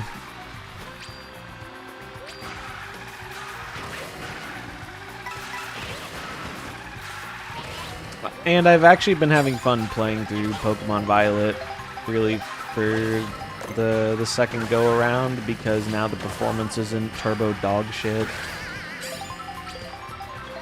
And I'm not even like a performance snob usually when it comes to games. I don't need things to be the highest frame rate or the best graphical fidelity. Like, I can appreciate that, but it's not a must-have for me usually. But if you're gonna have bad graphics, you should have good performance. And if you're gonna have bad performance, you should have good graphics. And Pokemon said, what if we did the opposite of that? What if we had bad graphics and bad performance? It feels like they made the Pokemon for this console and then like decided to delay this console. Which really wouldn't surprise me if they wanted to release the Switch 2 earlier than they did, but because the Switch 2 has had, like, it's not as impossible to get one of these things as it has been in the past of like a new console release, which is really nice. Like, despite it selling better than, like, there's just a huge amount of inventory out there, so people can actually get their hands on it, which is nice. Don't have to deal with as much scalping and stuff.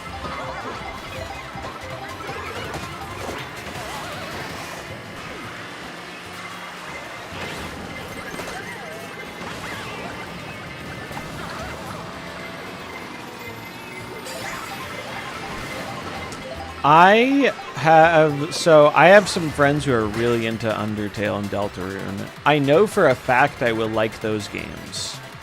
But I need to play Undertale first, and it's one of a long list of things in my backlog. I have it on Steam. But I know from my friends who have played it and the bits I've seen, I would like those games quite a bit. Just another thing I have to get to eventually. Because I'm a big fan of like Earthbound and Mother 3, and those games are very Earthbound-esque.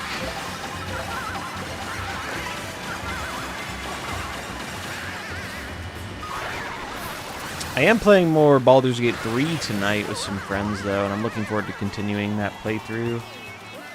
It's been a lot of fun.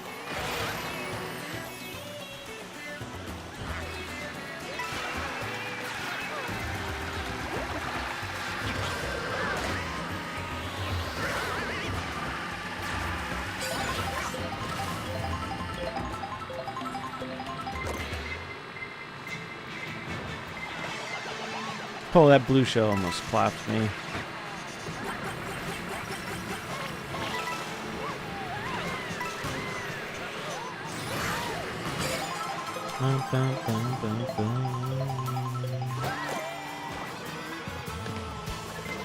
Damn, Peach totally wasted that.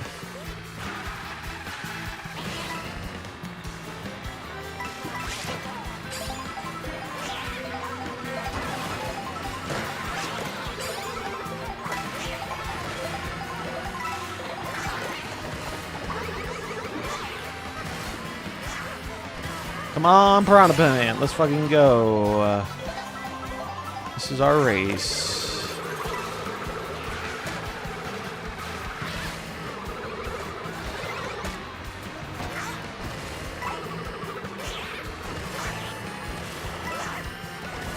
Also, I want to try time trials in this game at some point. I've watched some people play time trials. That shit is crazy. The amount of tricks you can do in this game. Seems really fun to learn some speedrunning stuff for.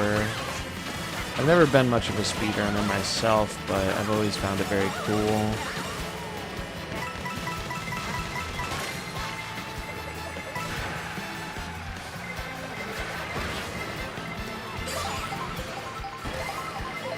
Alright, last time we were doing fine, and then we got to the water and we got screwed. So I hope it goes better this time.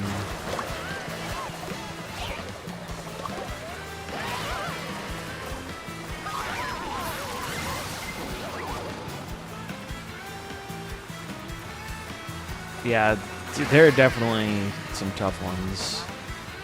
I doubt I'm going to be very good at it, but I'm definitely going to take a look and try them out. I was watching Summoning Salt do one of the maps the other day.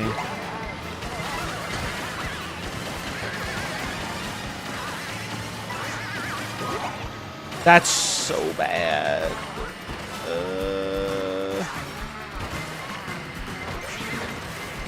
Alright, we're good. Oh, dude, we pushed out the cow.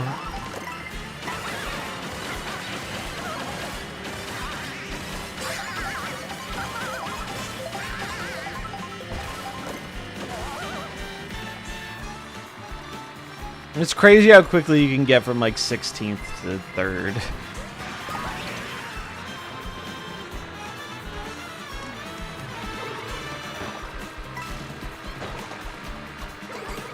Damn, bro stole my item box.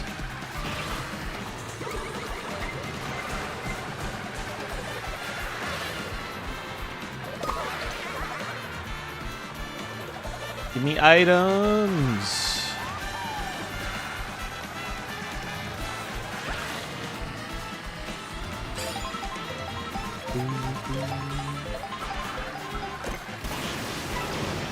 Lightning into Bullet Bill is diabolical.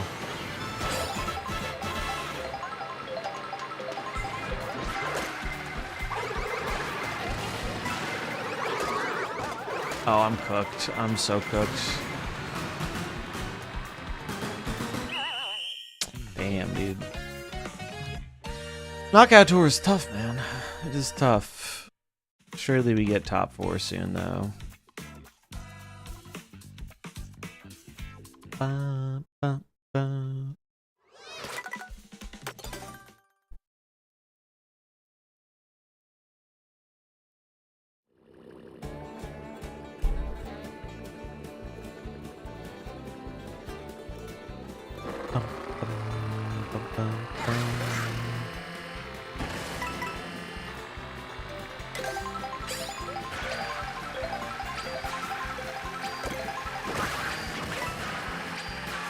I do like how you get to just drive around the track between races. It's kind of fun. I haven't done much of the open world stuff at all yet in this game.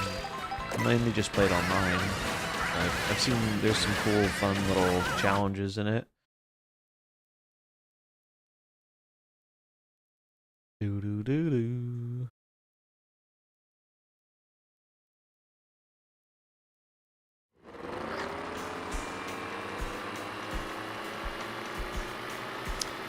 Three, 2, 1. Damn, I missed my boost. Amateur hour over here.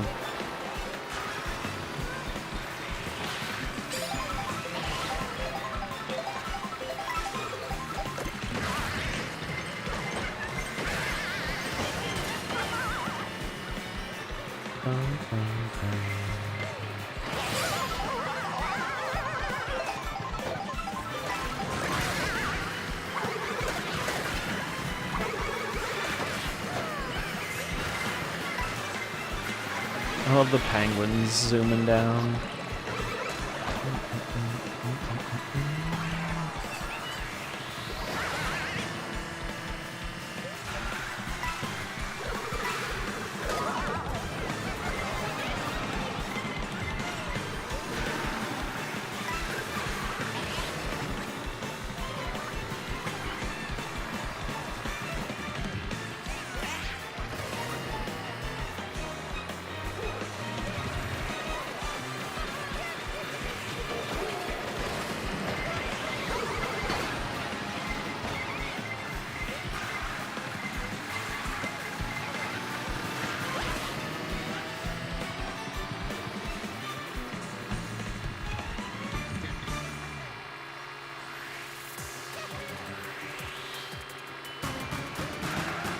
Oh, we're cooked. Wait, no we aren't. No we aren't.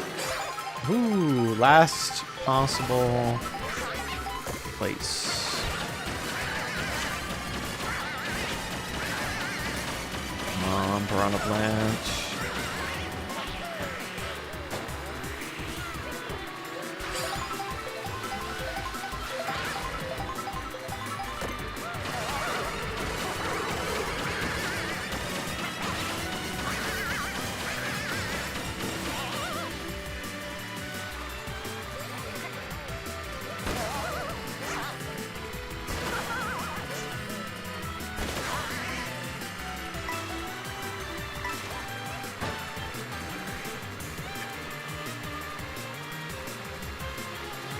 Come on, give me the boost.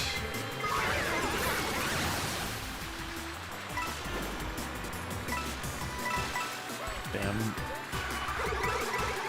We're chilling though.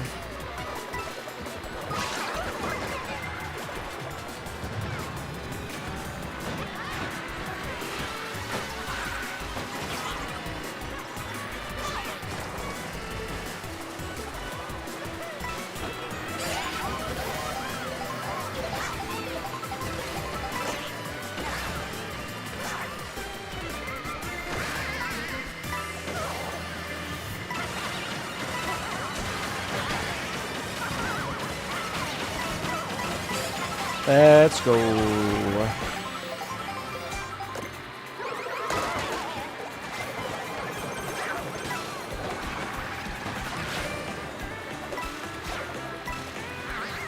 The boomerang is so much better in this game than it was in the other one.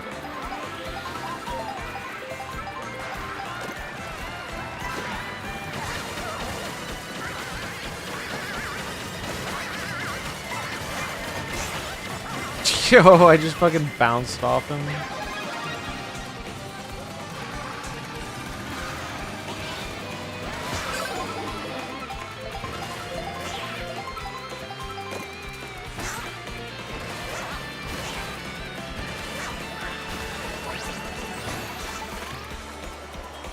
Coin coffer.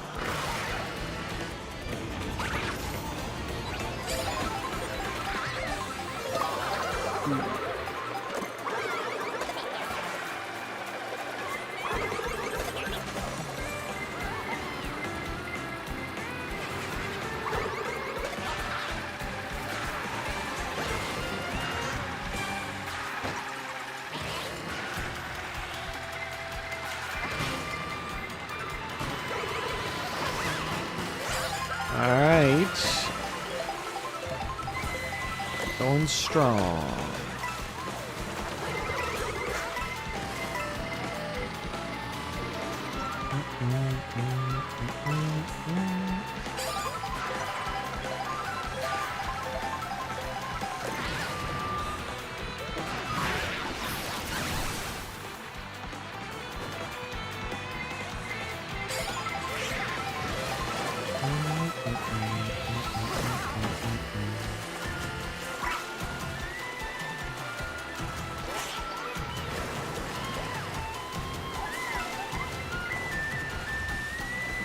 Is this finally going to be our top 4 for the day, or for the day so far at least?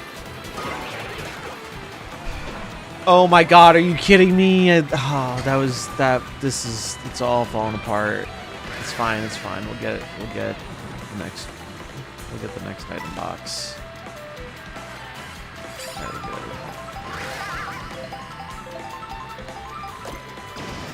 Alright, that's helpful.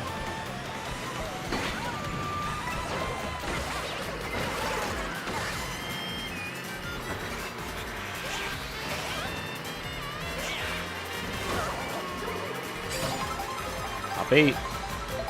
Blue shell or lightning bolt? I feel like the lightning bolt is well, it depends what you mean. Like, I appreciate the lightning bolt more because it helps me more than it hurts me. The blue shell also often helps you more than it hurts, but like,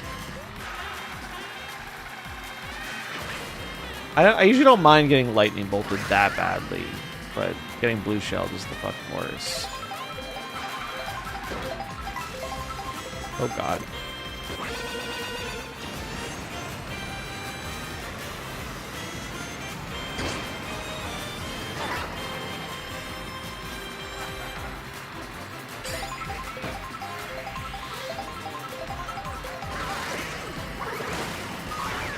No, my mushrooms. Take back every nice thing I said about you, lightning bolt.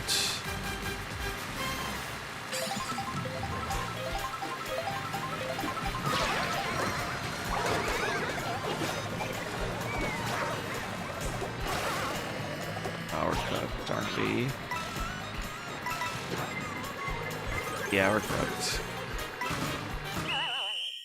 Were we 5th? We were 5th! Alright, I was still better than the others.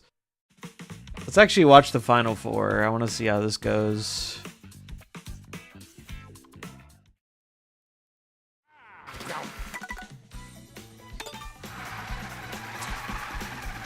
Who's your money on, chat? The old Wario versus Mario showdown.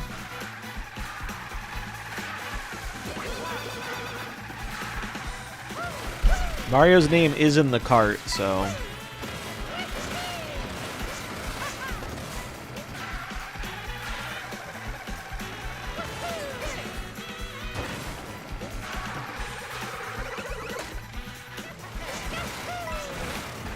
Oh yeah, losing your items from the bolt does suck. That's true. That is true.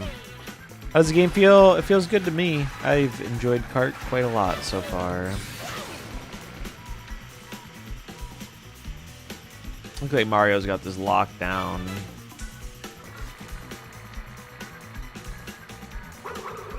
Mario is our winner. Let's see how many points we got for this. Top 8's not too bad, though. I lost 7 points for top 8. Oh, God. Or no, or for 6th. I was 6th. Damn, this shit is hard. That means I must be bleeding points today. Probably do some traditional races, too.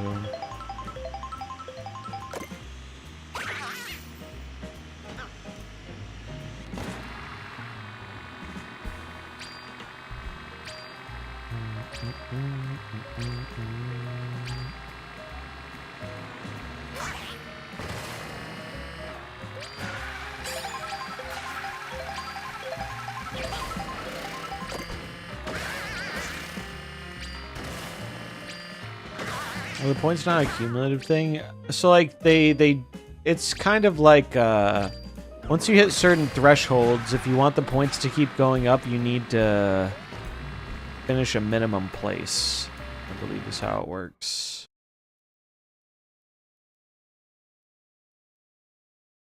And apparently the threshold for that is higher than I realized in this mode. I think it's a bit lower in regular Kart compared to Knockout Tour.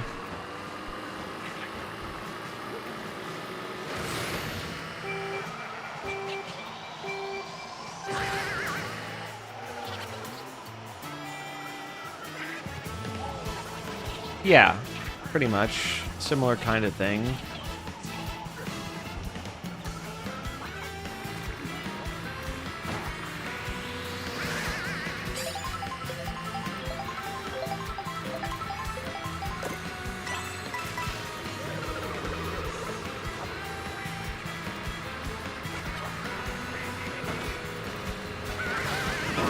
Damn, we all got hit by that. Yeah, I appreciate everyone sticking around for the cart. It's always nice to see. Missing an item. Oof.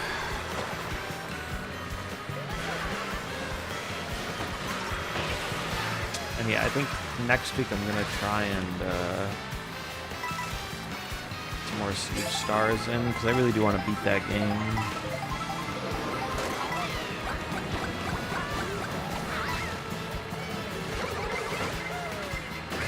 I'm gonna stream tomorrow, and then probably not on the weekend, but hopefully I'll get one of the magic videos together on the weekend, so I can put that on like Monday or Tuesday.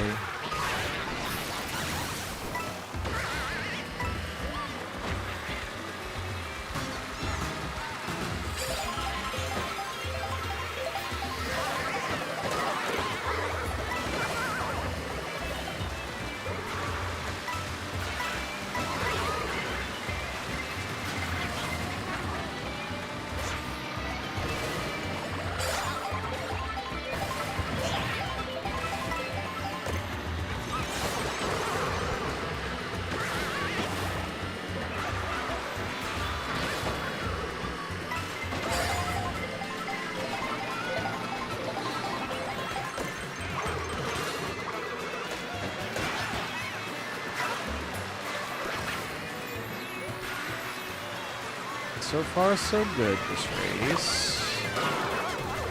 Things said moments before disaster.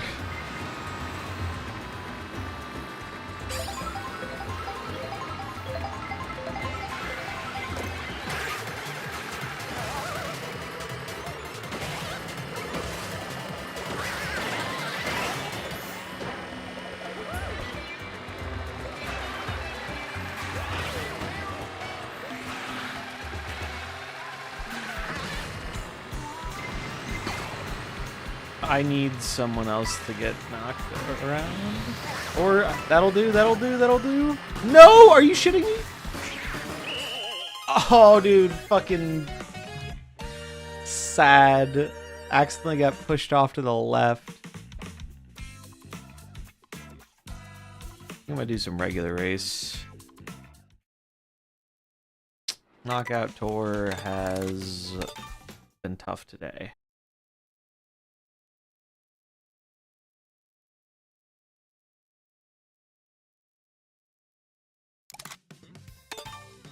New vehicle unlocked.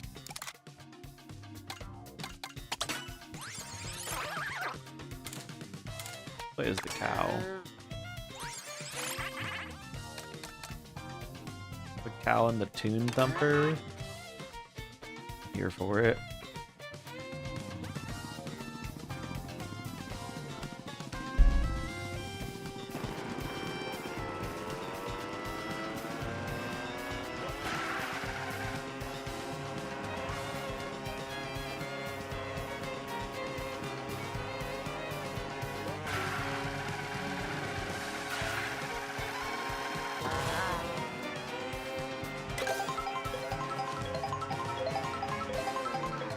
There's a coin up there. Oh, I see.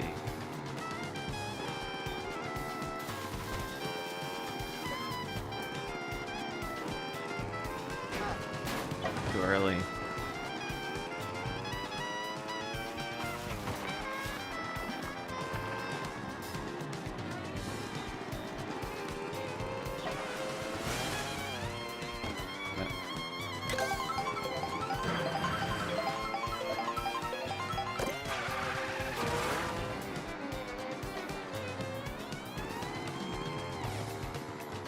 I have watched some time travels. There are some crazy tech and tricks. I want to try them out eventually.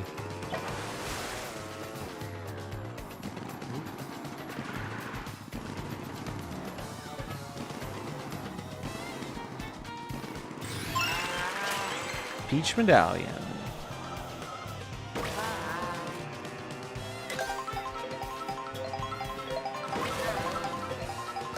Yeah, it's really fun watching people try and improve on their time in time trials.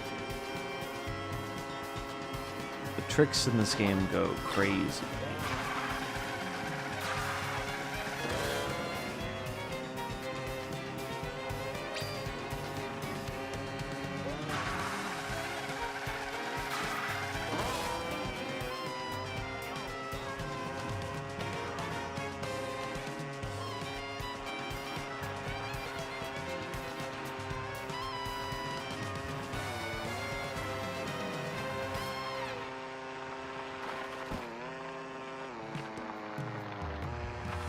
There's another one.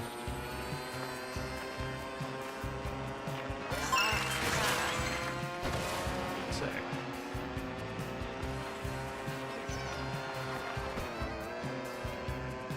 Bum, bum.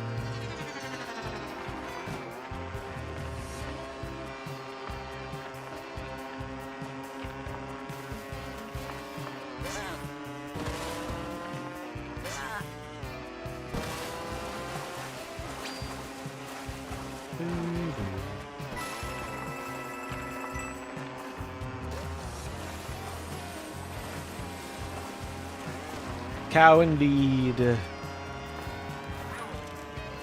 Damn, we just bounced off that Yoshi.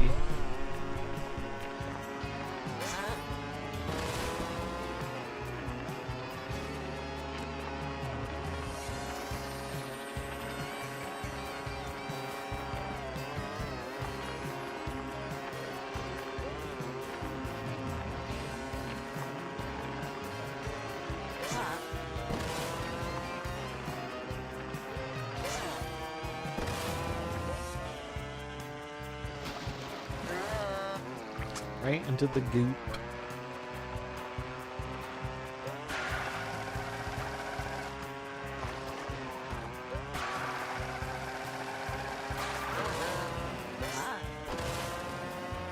I love the cow's reaction to things. It's so funny.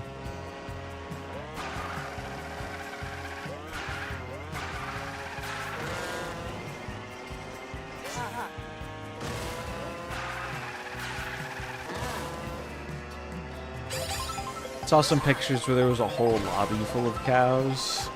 It was great.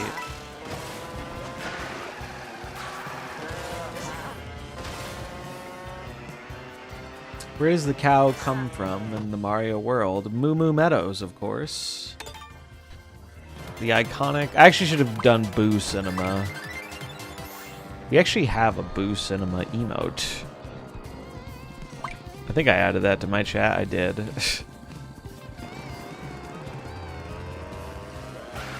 I love Boo Cinema as a map.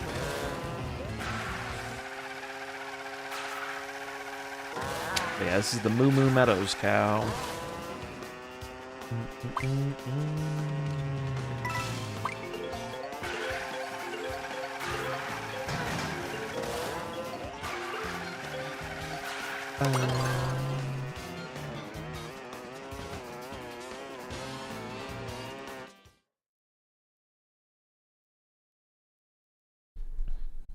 What's up, Dapper Dave?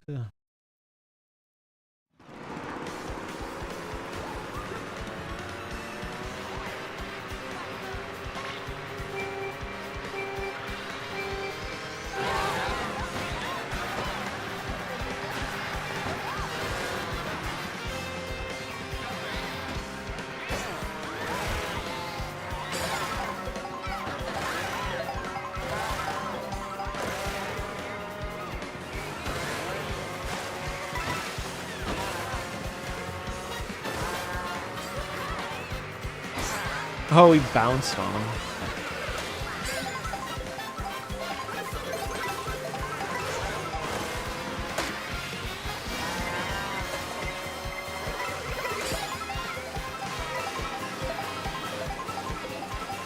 The music in this game also bangs. Like, they have such a good soundtrack in this Mario Kart. Might be the go-to soundtrack of Mario Kart. The shy guy with a little jet ski.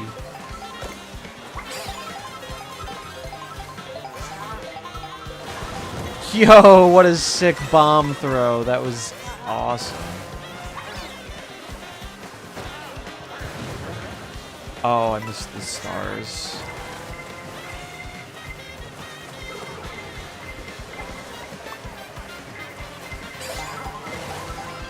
Oh, he's in blue shell, so it worked out.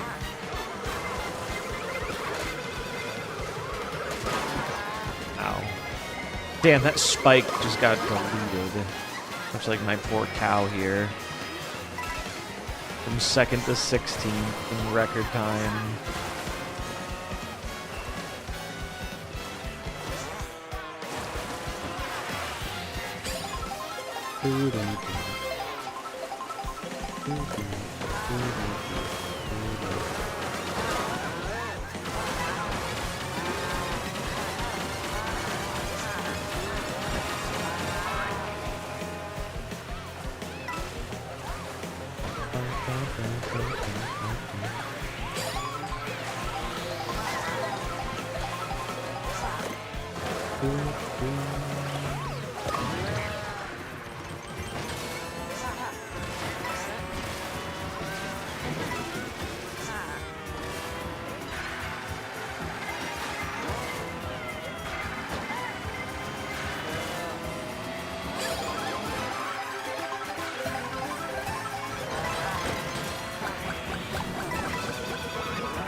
on, cow.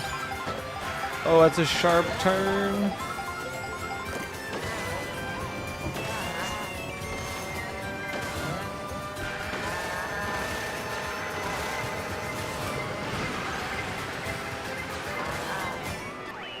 How do we do?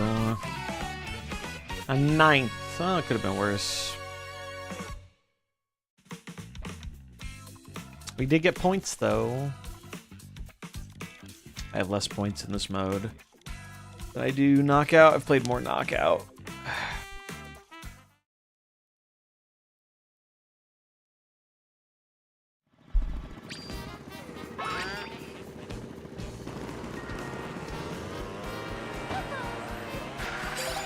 Bum, bum, bum, bum, bum, bum.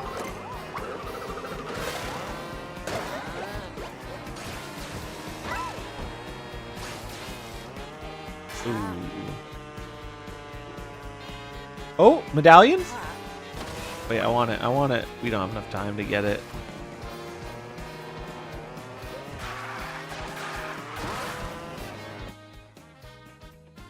Boo Cinema. Give me that Boo Cinema.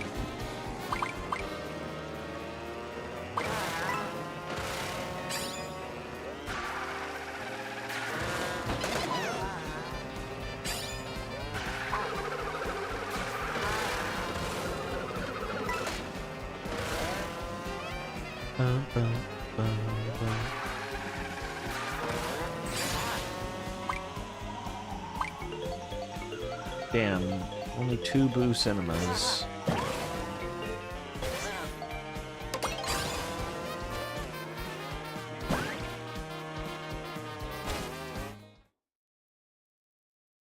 Bum, bum, bum, bum. Do, do, do, do, do, do. Airship Warriors.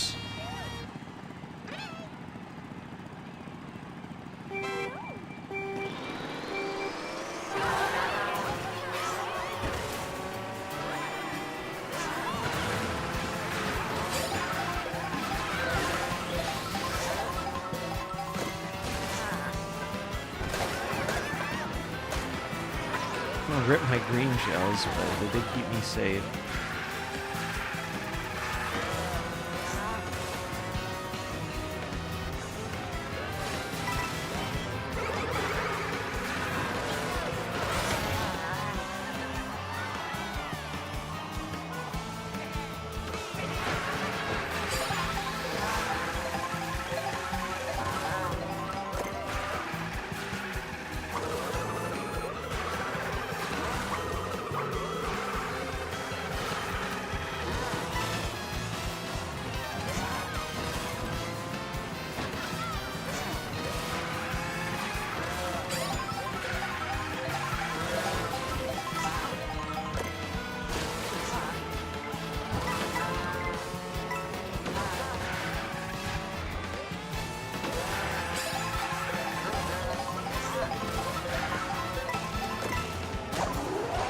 Boo is so good.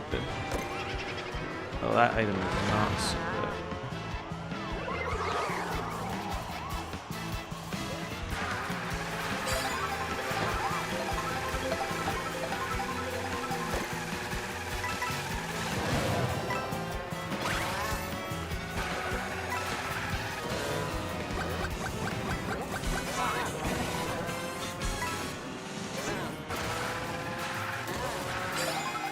Come on, Cab, we gotta move it.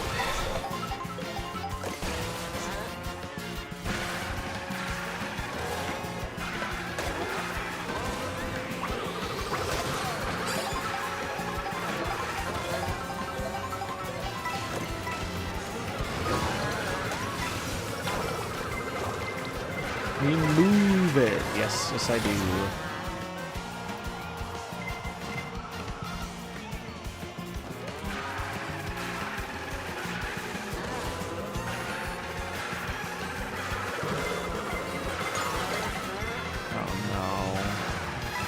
Why does it always fall apart at the end? This is 150cc. I think that's the default online. Yeah. It is chaotic, to say the least. Bro, the guy who wanted 4K, that's wild. It is pretty quick. It is pretty quick.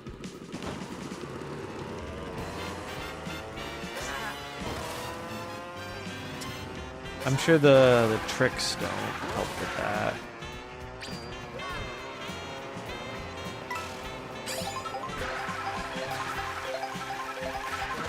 Just want one good finish. Just want one good finish and I'll be happy.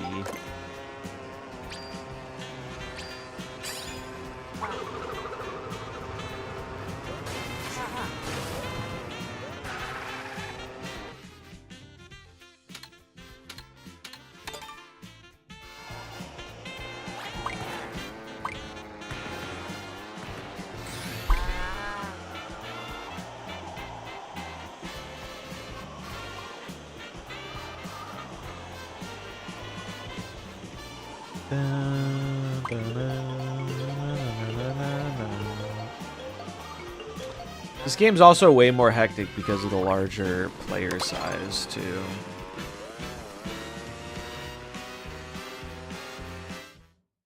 La na. Ba ba na na na na na na.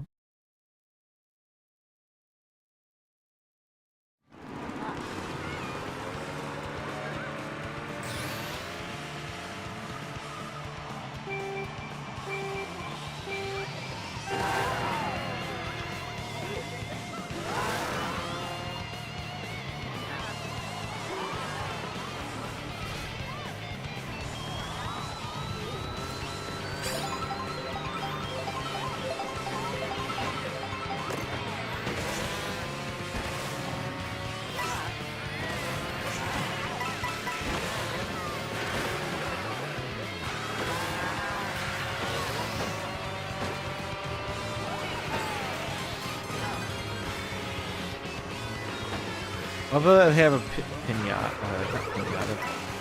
what are they called? Pinta? The fucking Super Mario Sunshine people from Isle Delfino.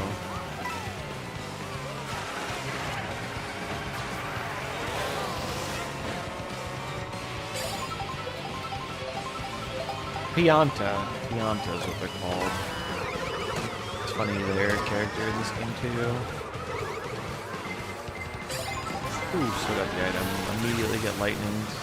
Nice.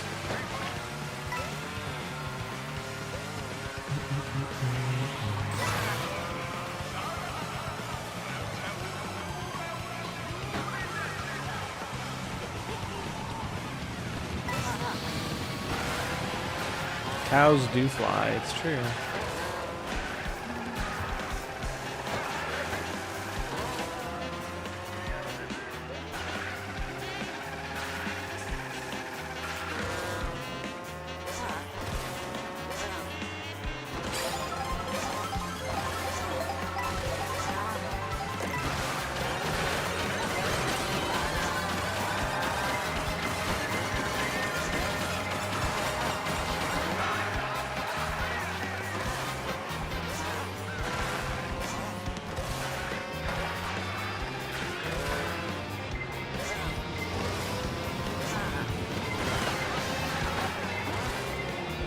Blue Shell sends its regards.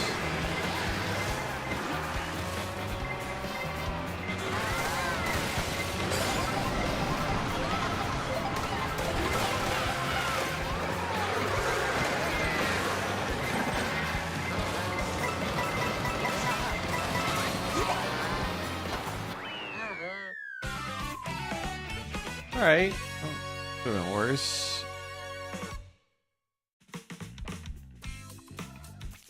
Was a fast track.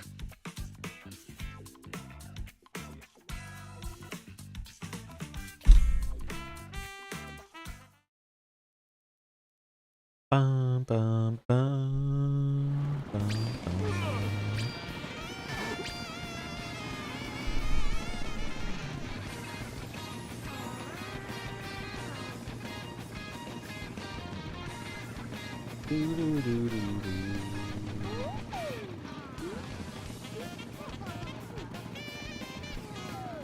What map will we get this time?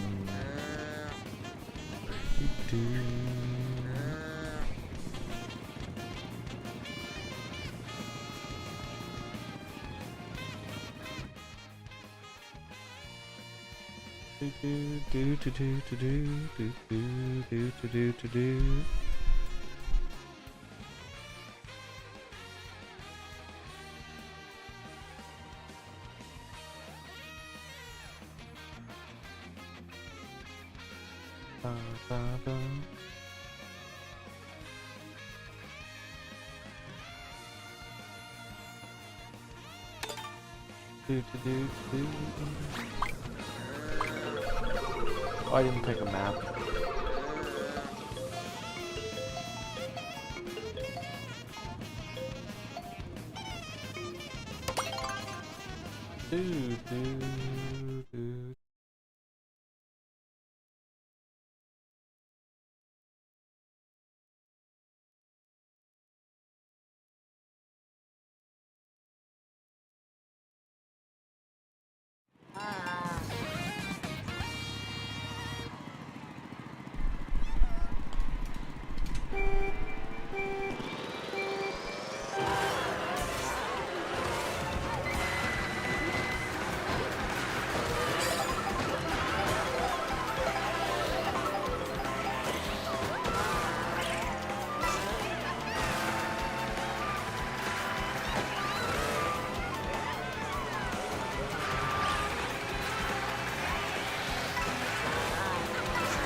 Why is it showing that dude with the crown? Frozen fucking 6th place.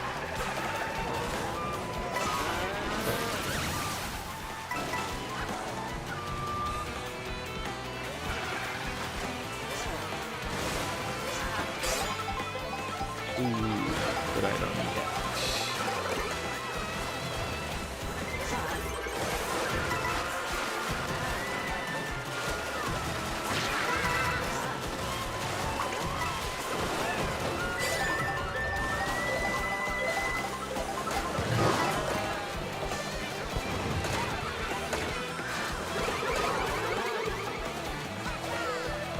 Not looking good, but that's okay. Final lap. Give me a good item.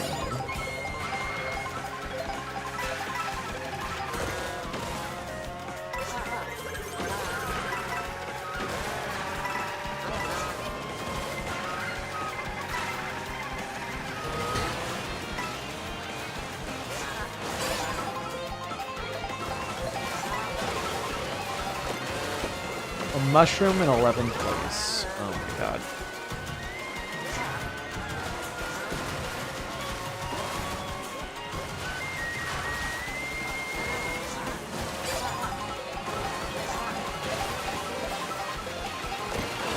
That's good, that's good, that's good. But it was just a little late. If I got that like one box of items before, we would have been fine. We didn't. Unlucky. Bum, bum, bum, bum, bum, bum.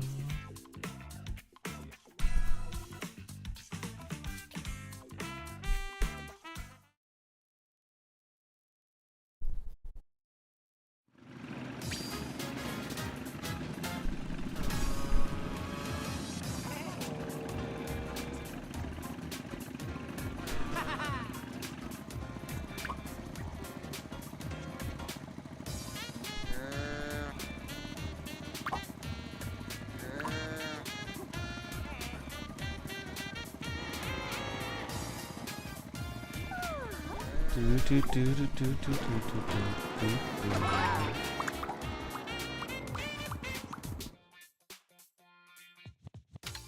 do Salty Speedway.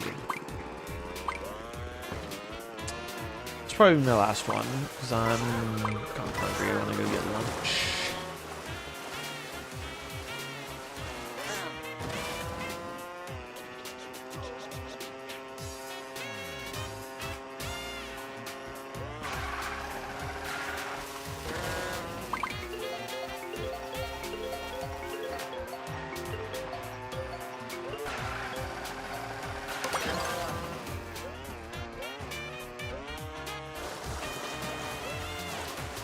I don't know why the lobby hasn't filled up. I guess everyone's playing Knockout because the shiny new thing. But you can't beat some classic Kart.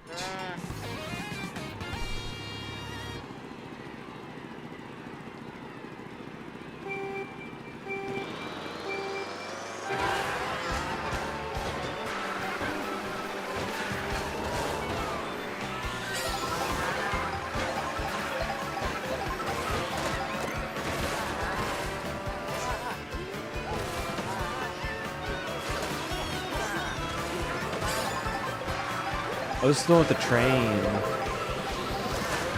Choo-choo.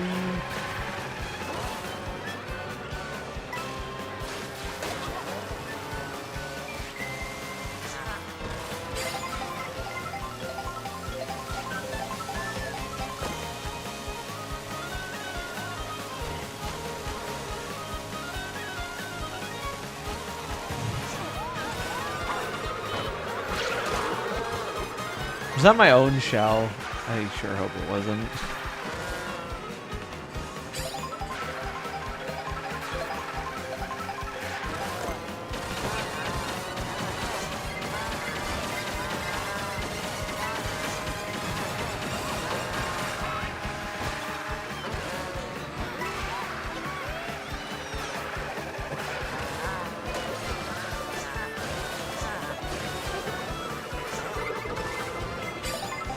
Damn, some skillful boomerang dodging there.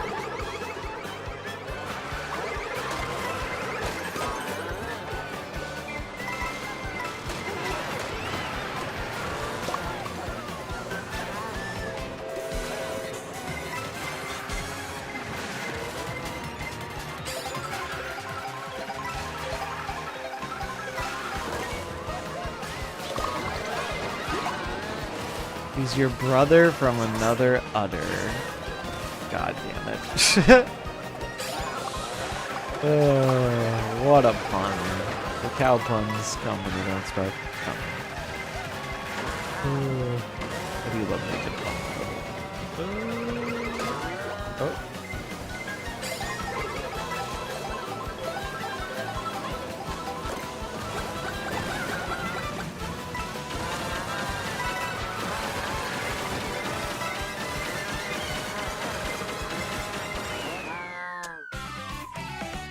Well, it wasn't really my day at the races here, but we'll have hopefully some better luck next time. But that's gonna do it for me today. Thanks for hanging out. Appreciate everyone sticking around for the cart. I'll find someone to send ya off to. We'll go with. Yeah. Sometime before 6 for the weekend. Okay, we can go soon. Yeah.